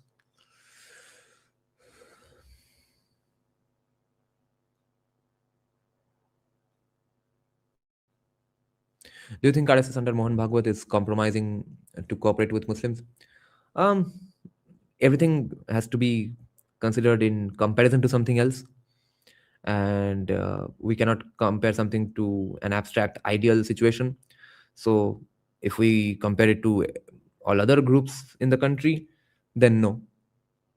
Or if yes, then in a very constructive way and in the least degree of compromise.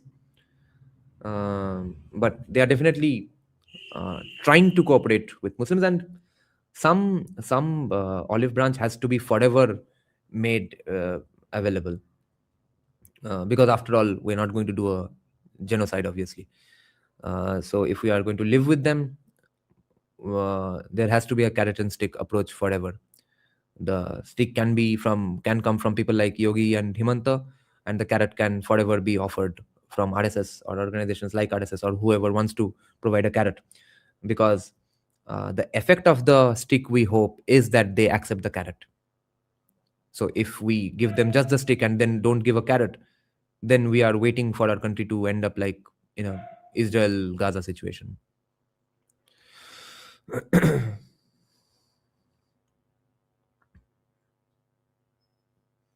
A shared sense of nationhood will not by itself call forth a democratic society, but it is most certainly a necessary condition for the maintenance of democracy. The fact that India's independence leaders chose a democratic form of government for their country was no surprise. Nearly every newly independent country has adopted a democratic constitution. The surprise is that India's democracy survived its initial decades of single party dominance, and even more so, that it survived the crisis of the emergency. On the basis of macro level social indicators like average incomes, education levels, literacy, urbanization, 20th century India should never have been able to sustain a democracy. The persistence of Indian democracy is a testament to the strength and unity of India's civil society. Effective nation building weaves civil society organizations into a mass of tangled roots that can keep democratic institutions firmly anchored in even the thinnest soil. Aha, the poet Salvatore Babones. It is no insult to India to observe that it did not, and in many ways still does not possess the conditions under which democracy easily takes root and flourishes. It is instead a testament to the patient toil of India's nation builders that they were able to cultivate a society strong enough to sustain a democracy under extremely challenging conditions. Their success illustrates a central methodological flaw in their democracy theory. Wow, what a profound statement, guys. The success of Indian civil society or nation builders in keeping India a democracy, that shows a central methodological flaw in democracy theory. People talking about democracy, their premises are proven wrong by India's success at democracy.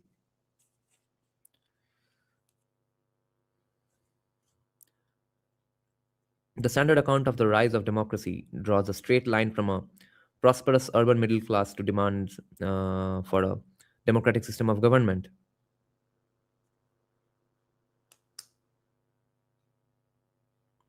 But this standard account glosses over an important intermediate variable, the strength of civil society. Of course, many scholars have pointed out the importance of dense civil society networks for the robustness of democracy, most famously the American political scientist Robert Putnam. But in Putnam's key case study, a comparison of civil society in northern versus southern Italy, the area with the strong civil society, the north, had been wealthier than the area with the weak civil society, the south, for at least 1,000 years before the dawn of Italian democracy in the late 19th century. No major theorist seems to have envisaged that a poor country with limited resources could short circuit the path to democracy by jumping in at the intermediate stage, that is to say, by building a strong civil society without the benefits of a prosperous middle class. A rich, urban, educated. See, there's another way to say all this, which I have been observing and have been saying occasionally from my live streams. India is a steampunk society. India is steampunk, has been a steampunk society for about 50, 60 years now, and we are going to be more and more steampunk. And it's very interesting, almost fun that we are steampunk.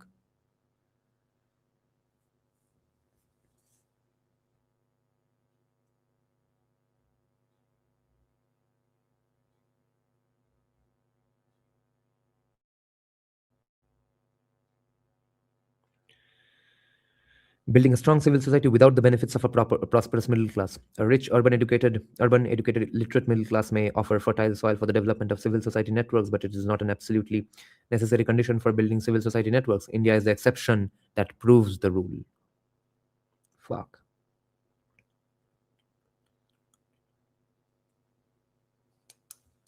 How interesting.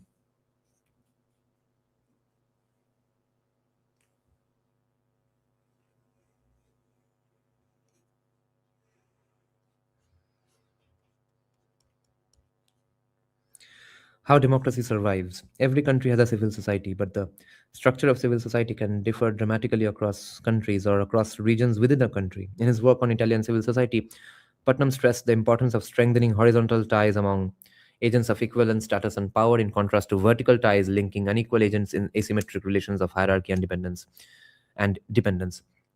in the belief that networks of civic engagement that cut across social cleavages nourish wider cooperation. Such horizontal ties are exactly what Hindu reform movements began to foster in the late 19th century and what they and the RSS continues to foster today. These groups put decades of effort into breaking down the vertical ties that had characterized right that had characterized traditional Hindu society, in particular the scourges of caste hierarchy and untouchability. At the same time, they dramatically expanded the horizontal ties that connected Hindus across sectarian, linguistic, and geographical divides. So nobody still knows uh, of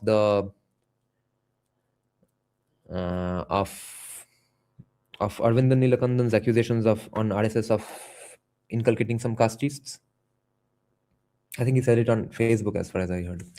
Steampunk is a subgenre of science fiction that incorporates retrofuturistic technology and aesthetics prominently inspired by 19th century industrial steam-powered machinery and design. Yeah, so India is a dharmic steampunk society. It's a Hindu steampunk situation.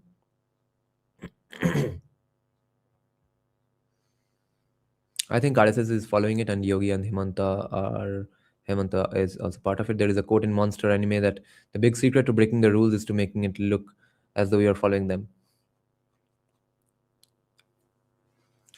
The modern Indian nation forged by the RSS is its Sangh Parivar and related Hindu reform movements is a web, not a pyramid.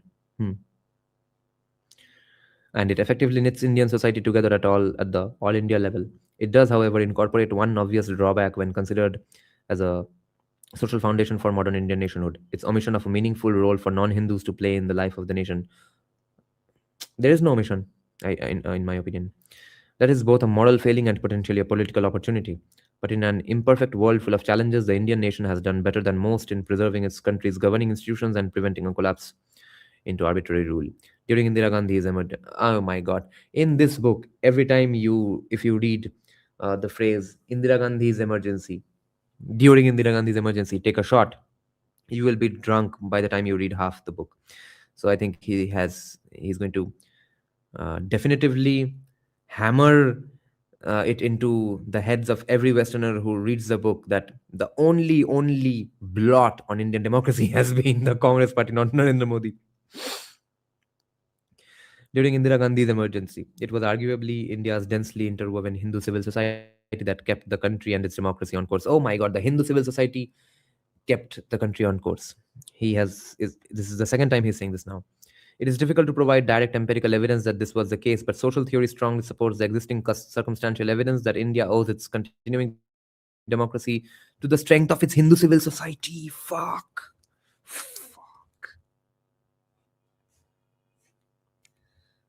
Holy shit.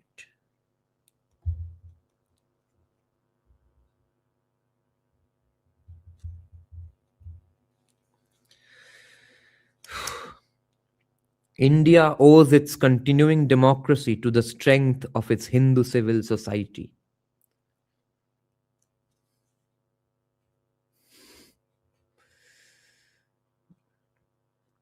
Yeah, I'll take a look at the questions a little later. In an influential 1994 article on the role of civil society in democratization, the British political scientist Gordon White identified four theoretical expectations about the role of civil society in democratization. First, a growing civil society can alter the balance of power between state and society in favor of the latter, because it is argued a strong civil society can play a disciplinary role in relation to the state by enforcing standards of public morality. Third, civil society plays a potentially crucial role as an intermediary or two-way transmission belt between state and society. Right. Fourth, civil society can play a constitutive role by redefining the rules of the political game along democratic lines. India's Hindu civil society played all four of those of these roles before and during the emergency. It acted as a strong pole of social organization that balanced against the power of the state by offering safe harbor to opposition activists, financing and provisioning opposition movements, and providing meaningful venues for non-state, though not explicitly anti-state activism. It disciplined the state by placing moral limits on the levels of violence that Indira Gandhi could exercise without attracting the opprobrium of wider society.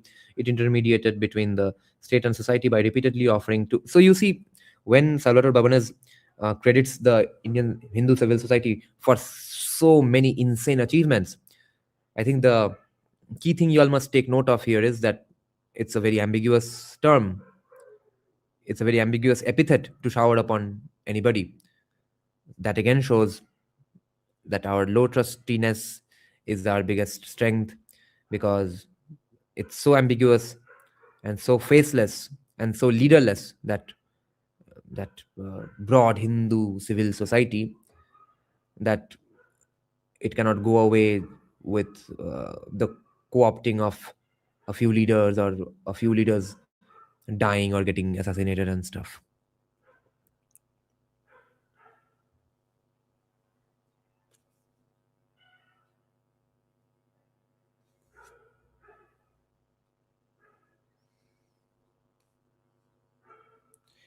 It intermediated between the state and society by repeatedly offering to negotiate pathways through which Mrs. Gandhi could exit the emergency,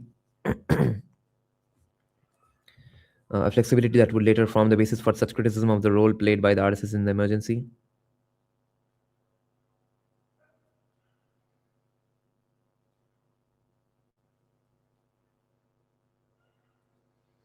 And it perpetuated the national myth that India remained a democracy despite Indira Gandhi's engineered state of emergency. Again, take a shot, reinforcing the notion that elections were only delayed, not abolished forever. By the way, what is this factor he's talking about, guys? I don't know of this aspect. He's saying the Hindu civil society intermediated between the state and society by repeatedly offering to negotiate pathways through which Mrs. Gandhi could exit the emergency, a flexibility that would later form the basis for much criticism of the role played by the RSS in the emergency. So, who is making that criticism? It can't be Congress, right? Is he talking about the leftists then, that RSS gave Indira Gandhi an escape route? Is that what he's talking about? Did the leftists do it? Any update on collab with Rebecca? I actually forgot about it, Janet, and I can't do it in December. I hope I remember to do it in January sometime. I'm completely busy up till 31st. Dikit will be coming to Kolkata. I'll be meeting him. There's a podcast on 30th with Digant Chakraborty in Bengali. 31st, I'll probably do one with Anita Baloch. 27th, podcast with Jaggi Bhasin. 28, 29, I'll be busy arranging a song. 26th with Salvatore Babones.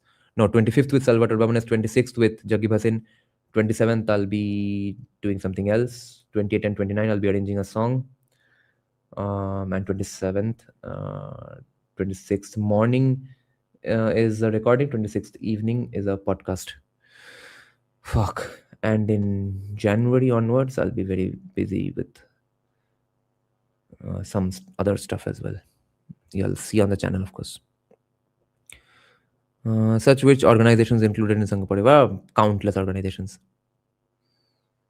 Okay, I'll check some comments about the questions. Nasbandi Indira. Difference between rock and metal. It's just a sonic soundscape thing. Not even, yeah, pretty much a soundscape thing. Here to learn in terms of how heavy and aggressive it sounds. The more heavy ones, more aggressive ones are metal, and the less heavy ones are rock. If you've played Bioshock or Dishonored, they are in that subgenre. And there's a movie in steampunk, by the way. World Engines or something like that. World Machine or World Engine. Background score was by Junkie XL. Excuse me. What's the previous question Yon was asking me to check out? Oh, yeah. How much of this is owed to Dharma being deeply tied to the near Catholic level worship of the land itself, which is pervasive across all the different schools of the thought? That is, I think, the point of the book. He's attributing all this to Dharma and duty, a sense of duty to the nation, which he is not considering the same as Hinduism, because he's saying, well, just Hinduism did not do it, and even Nepal did not do it. And there were many other examples why it cannot be attributed to just Hinduism, because it was not there in other times and stuff. But Dharma is what he is separating from Hinduism and attributing to that. Maybe he will conclude that explicitly by the end of the book.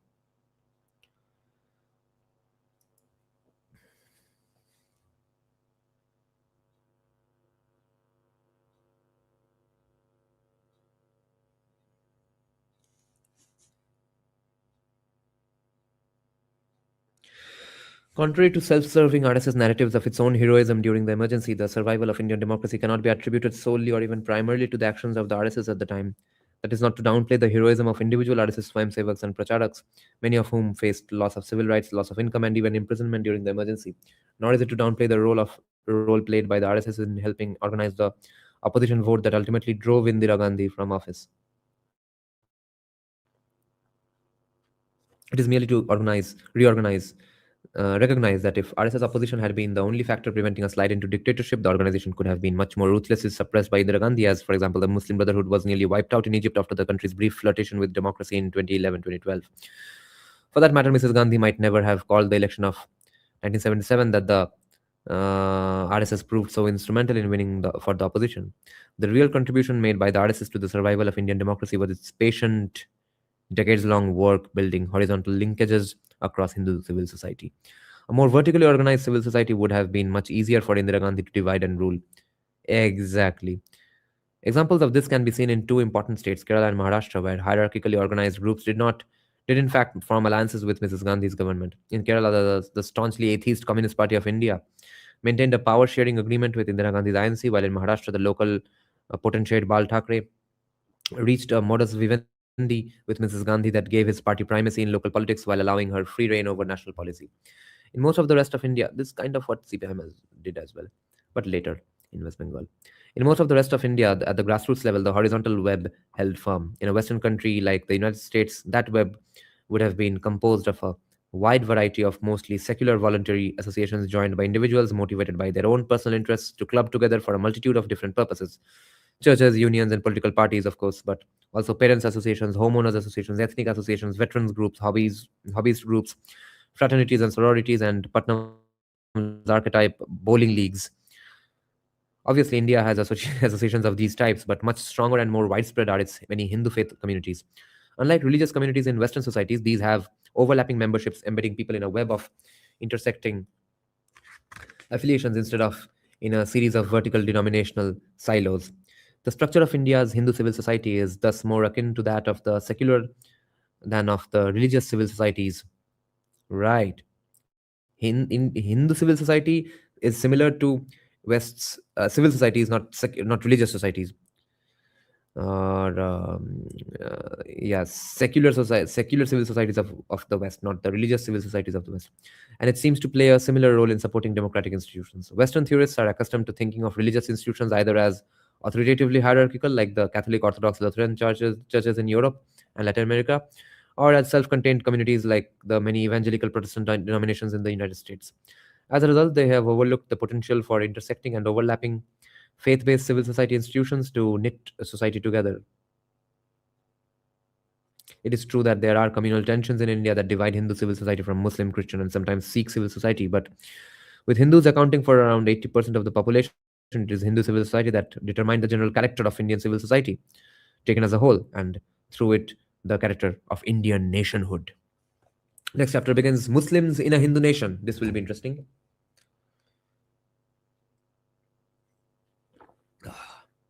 So he is making a point of India as a decentralized civilizational state whose core social fabric is Sanatan Dharma and the duty towards the land and admixture. Seems so neon. I cannot say it for sure, but that will probably be it because after all, the book is called Dharma Democracy. Does he eat beef? Yeah, I think he does. By the way, is that bookmark a leaf? No, this is not a bookmark. This is just a nice leaf I picked up at the Hanuman Mandir premises of the Chinmay Vibhuti Ashram. I brought it home as sort of a memorabilia souvenir because I was reading the book while sitting there uh, in a nice, beautiful evening inside the Hanuman Mandir premises.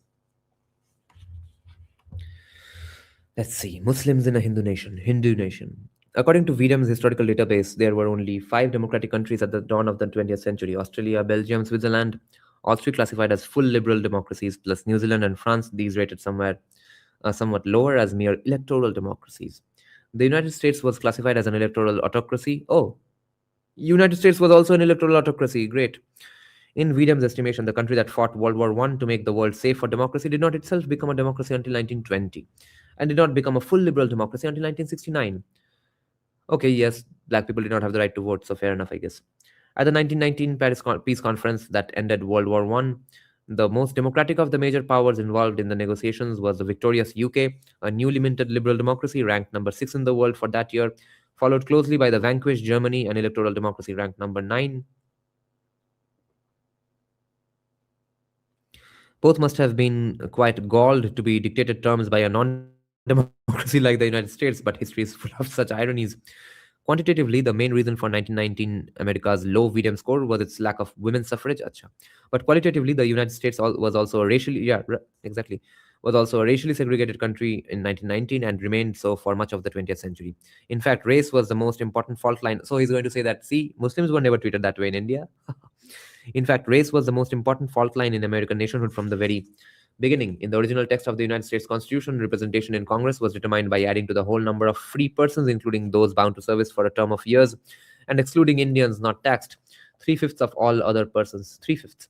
Here, the shame of slavery was swept under the carpet, with enslaved African Americans alluded to only as other persons.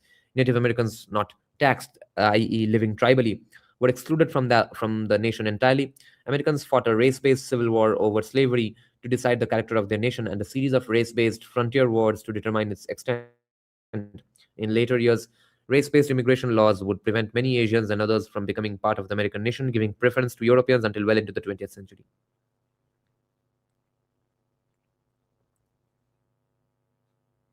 Obviously, race remains a dividing line in America today, sometimes the dividing line. Other countries have different dividing lines, like nationality in the UK, language in Belgium, Switzerland, or dialect in China. In India, the key dividing line is religion, and although there are many religions in India, the one religious division that really matters is that between Hindus and Muslims. The roughly 15% of the Indian population that is Muslim can be thought of in some ways as occupying a place in the national imagination that is analogous to that occupied by the roughly 15% of the American population that is of African descent. The parallels are far from exact. Yes. In contrast to African Americans, the Muslim Indians were never enslaved, far from it. Muslims historically arrived in India as conquerors and they do not face serious economic disadvantage. Their average social indicators are broadly similar to those of Hindus. But the role played by Muslims in India's national identity since independence is in some meaningful ways reminiscent of the role of African Americans in the American story. Interesting. Due to the carving of Pakistan out of India and the accompanying violence of partition, the role of Islam in Indian nationhood has always been fraught with controversy. It is also a focus of current politics. The received wisdom is that although Hindu majoritarianism is ascendant under BJP leadership in India, this is a new phenomenon since, thanks to the political dominance of the Congress party and with due deference to the country's extraordinary diversity, secular Secular nationalism came to define India's post 1947 identity. Under the tutelage of the country's inaugural Prime Minister Jawaharlal Nehru, India's post colonial leadership embarked on an ambitious project of nation building by refusing to privilege any one religion above all others. The race obsession of the West Neon has to do with religion. If you don't know the story, I'll say it once again. This might not be the only point, but as far as I've read, this was one of the key reasons, which is Columbus reaches Native Americans. They see Native Americans don't have a religious book, holy book, so they don't converse with God. If they don't converse with God, it means they don't have a soul. If you don't have a soul, that means you are not even fully human. So what they are observing in front of them are a group of people who are not fully human, who just happen to be not whites. Yeah. Therefore,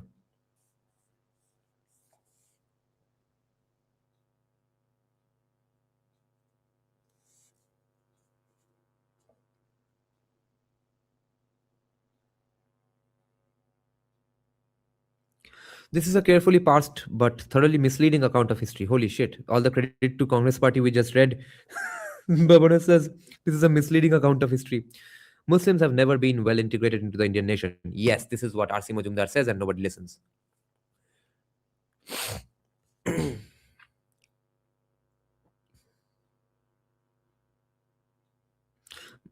From the beginning of the independence struggle, the INC was unsuccessful in its attempts to integrate the country's Muslim leadership into its Big Tent national liberation movement. In particular, the INC singularly failed to attract Muslim votes in the crucial 1945 elections that determined the makeup of the Constituent Assembly that wrote independent India's Republican Constitution.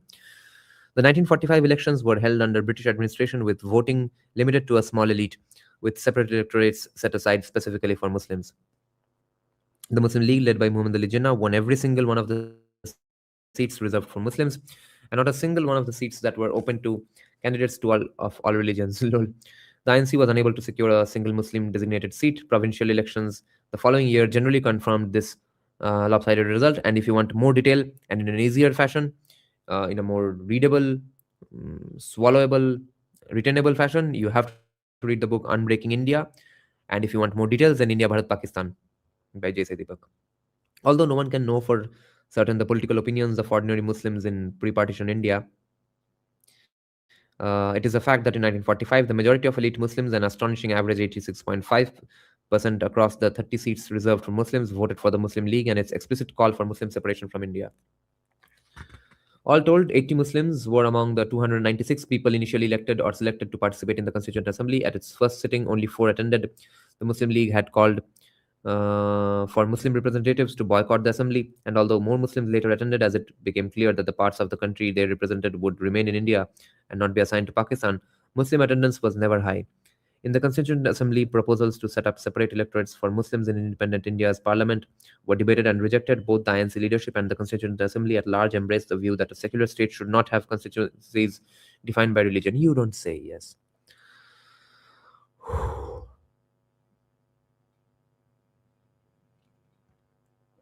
Although the majority of the Constituent Assembly took it for granted that independent India would be a secular democratic republic, a proposal to include the word secular in the Constitution was roundly defeated. The word was only inserted 3 decades after independence by the fiat of Indira Gandhi during the emergency. Take a shot, guys, once again. The emergency of Indira Gandhi. Nonetheless, India was born and remained a secular state. That said, the Indian nation has never been a secular nation, and the Indian state has always had to reckon with the intense religiosity of its citizens. In fact, Indian law assumes and in practice demands that every Indian be associated with a recognized religion. Yeah, pretty much.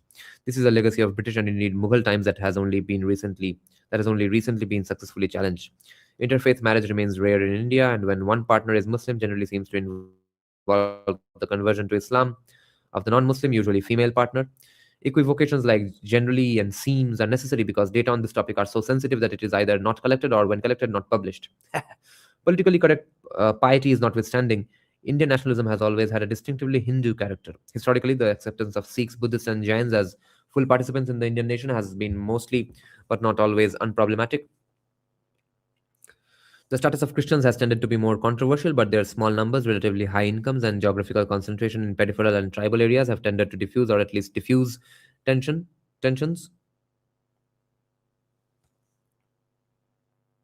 among religious minorities. It is Muslims who have historically posed the greatest challenge for the construction of an inclusive Indian nationhood, a challenge that has never been satisfactorily resolved.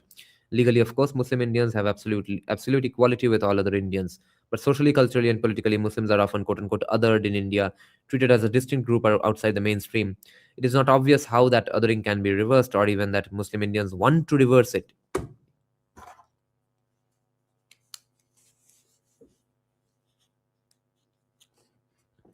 They will want to reverse it when the stick becomes the norm. So far, only the carrot has been the norm, therefore, they have not wanted to reverse it. What is obvious is that the long term health of Indian democracy depends on the successful integration of Muslims as full participants in the Indian nation. That will happen because of Yogi. Yogi will make India the freest, most prosperous, and the most stable democracy ever when he becomes PM. Maybe not in 29, definitely not in 29, but someday in 2040s, 2050s, someday. Even Amit Shah, though, we underestimate because Yogi gets the headlines for doing things as a CM, but Amit Shah is going to be quasi Yogi like only.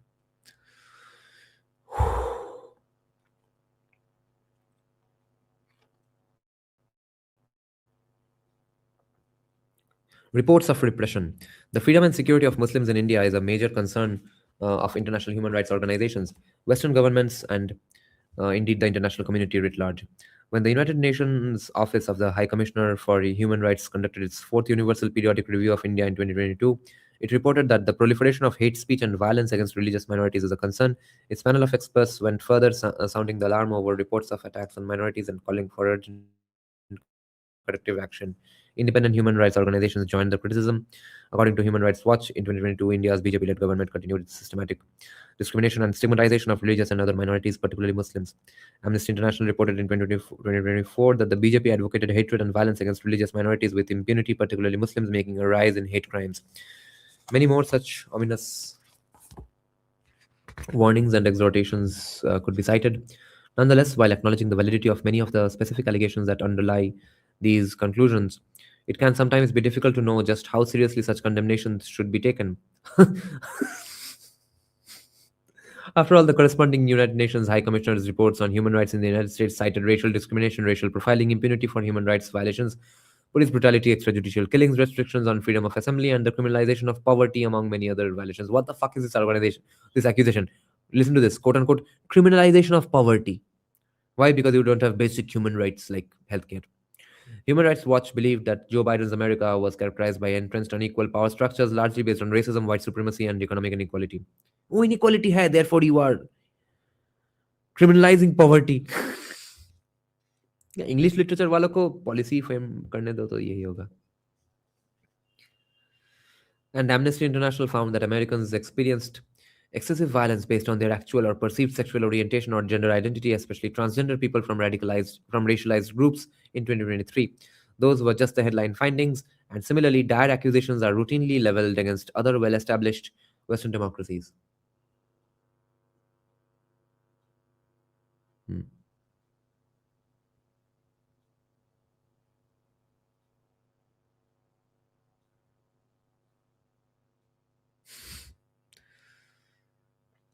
Clearly, a more systematic approach to measuring human rights is needed with regard to the status of religious minorities like India's Muslims.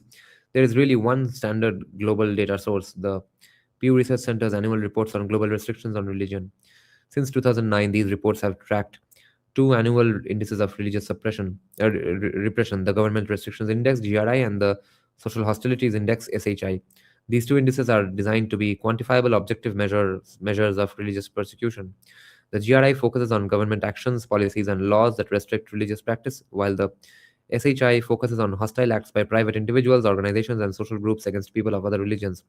The GRI and the SHI are compiled for 198 countries based on 20 questions for the GRI and 13 questions for the SHI, with some questions including multiple sub-questions. Although Pew does not explicitly spell out the connection, it is implied that the social hostilities tracked by SHI are attributable to the failure of governments to protect members of religious minorities. Ever since its first report in 2009, which was based on data for 2006 through 2008, Pew has rated India as being high in government restrictions on religion, consistently ranking it among the worst 20% of countries on the GRI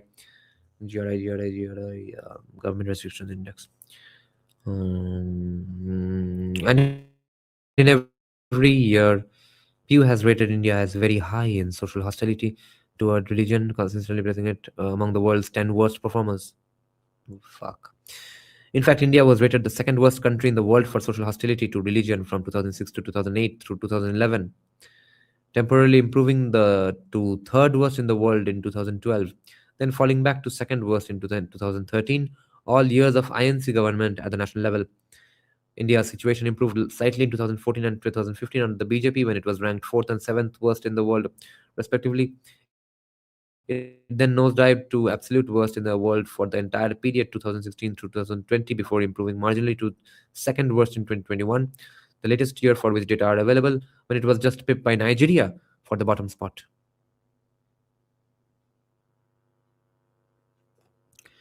It is tempting to read into these results the assumption that India exhibits widespread Hindu persecution of Muslims, either facilitated by government negligence or exacerbated by government repression. In the absence of any further details, that would be the default interpretation, but by a fortuitous coincidence, a detailed examination of the reasons for India's poor performance on the GRI and SHI are published in the methodology section of the 2009 Global Restrictions on Religious report. This documentation is revealing to say the least. Let's see.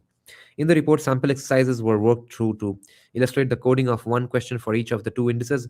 For the GRI, the exercise focused on a question about incidents of government force toward religious groups. 5 out of the 6 examples of government repression involved the repression of Christians, not Muslims. The one example involving the use of force against a Muslim was the arrest of a Muslim man who eloped with a Hindu female minor. Pew's coders apparently did not realize that the protection of children from sexual exploitation is considered an appropriate use of police power in all civilized countries. Scathing criticism. For the SHI, Pew's sample coding exercise focused on a question about incidental incidents of physical abuse motivated by religious hatred or bias in society. Of the 31 incidents cited, 25 targeted Christians, 3 targeted Hindus, 2 targeted Muslims, and 1 targeted a Sikh. In other words, the coding exercise suggested that Muslims are not oppressed in India. If India is one of the worst countries in the world for religious freedom, it is supposedly because of the status of Christians. Now, to be clear, there is some degree of anti Christian sentiment in India, but nowhere near enough to make India one of the world's most repressive countries for religious freedom. To quote the leading American authority on Christianity in India, relatively to the size of their prospective populations, the number of incidents of anti-Christian violence in India is lower than the number of hate crimes perpetrated against Muslims in the United States, and would be well below the number of anti-Jewish hate crimes in the US, even if I were severely undercounting Indian incidents of anti-Christian violence. Great. End quote. Anti-Christian sentiment also lacks the historical and cultural power that charges anti-Muslim sentiment in India. For example, the most prestigious undergraduate college in India is St. Stephen's College, Delhi. It is impossible to imagine India's Hindu elite competing to send their children to a college named for a Muslim martyr. Christians make up only 2.3% of the Indian population and are concentrated in states where they either form the majority of the population or a politically powerful major minority. Christians sometimes face challenges in India, but discrimination against Christians is not considered to be a major social policy problem. India's religious fault line simply is not Hindu Christian, it is Hindu Muslim. So, why does Pew rely only entirely on allegations of anti Christian repression to substantiate its finding that India is one of the most hostile countries in the world for freedom of religion? Because just like democracy rankings, religious freedom rankings have become thoroughly politicized. The weaponization of bureaucracy. The peculiar results obtained by Pew's global restrictions on religion project arise directly from the data that underlie Pew's two indices. Pew claims to compile data from 19 different sources in constructing their indices, including government documents, human rights organization reports, and United Nations reports. But two sources in particular stand out: the annual reports of the United States Commission on International Religious Freedom, the USCIRF, and the US State Department's annual International Religious Freedom reports, which themselves provide the data for the USCIRF reports.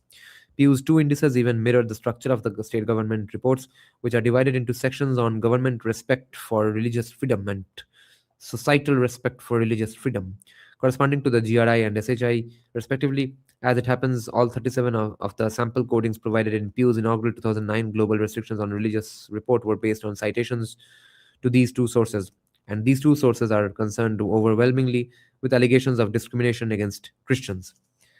It should come as no surprise that these US government sources would be highly politicized and overwhelmingly focused on the treatment of Christians, but both the USCIRF and the State Department's Office of International Religious Freedom were created by the International Religious Freedom Act of 1998. According to the New York Times, the act was passed to meet the demands of the Christian persecution movement, which succeeded in framing international religious freedom debates around the persecution of Christians, despite the fact that what what outsiders often label Christian persecution is often a complex brew of racial, economic, political, tribal, and religious rivalries. Writing in the Christian Science Monitor immediately after the act was signed into law, a retired chief of staff of the Senate Foreign Relations Committee explained in straightforward terms that it represented special interest politics at work, the interest group in question being namely evangelical Christians. Oh, fuck.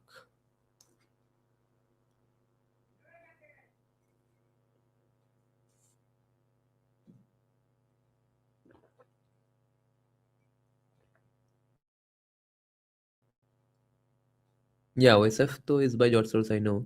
I did not know they are a major funder of Pew as well. Pew is to be so reputed. Since when have they started funding Pew? Do you all know? Because Pew is pretty credible. Pew's data is pretty credible, usually.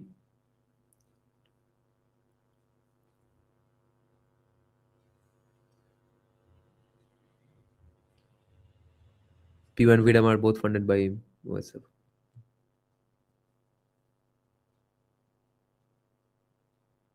Oh, it's getting tougher now to not fall asleep and to retain knowledge. What if I sleep now? What's the time? 1:45. If I sleep by 2:30, can I get up at 7 and sit for a live stream by 9 to 12 would be a great live stream. In that 3 hours, I think I can finish much more of the book. If I don't sleep now, I won't be able to sleep at all. And then the main podcast with Salvatore Babanes will get fucked. Yeah, guys, I'll go to sleep then. Let's see how big is this chapter. I'll try to do a 3-hour study with me in the morning. No, we are not going to finish this chapter anyway. I'll finish the live stream now then, guys. My brain is not braining anymore. I can still read, but I'll not retain anything. Thank you then. See you all tomorrow morning and then at 1:30. Bye-bye, guys. Yeah. Good morning, Jeet. Bye-bye, guys. Good night. See you all tomorrow. যদি সবাই ফিরে যায় ওরে ওরে ও ভাগা সবাই ফিরে যায় যদি গহন পথে যাওয়ার কালে কেউ ফিরে না যায় তবে পথের কাটা তুই রক্ত মাখা চরণ তলে একলা দলরে তুই রক্ত মাখা চরণ তলে একলা দলরে যদি তোর ডাক শুনে কেউ না আসে তবে একলা চলো রে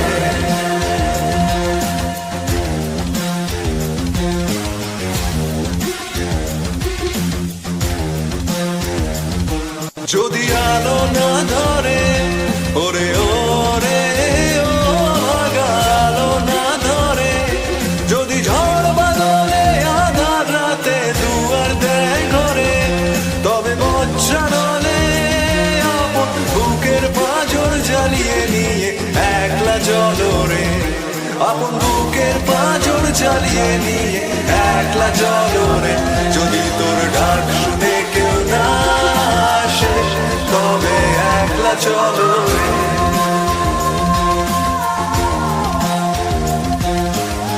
একলা চলো একলা চলো একলা চলো একলা চলো রে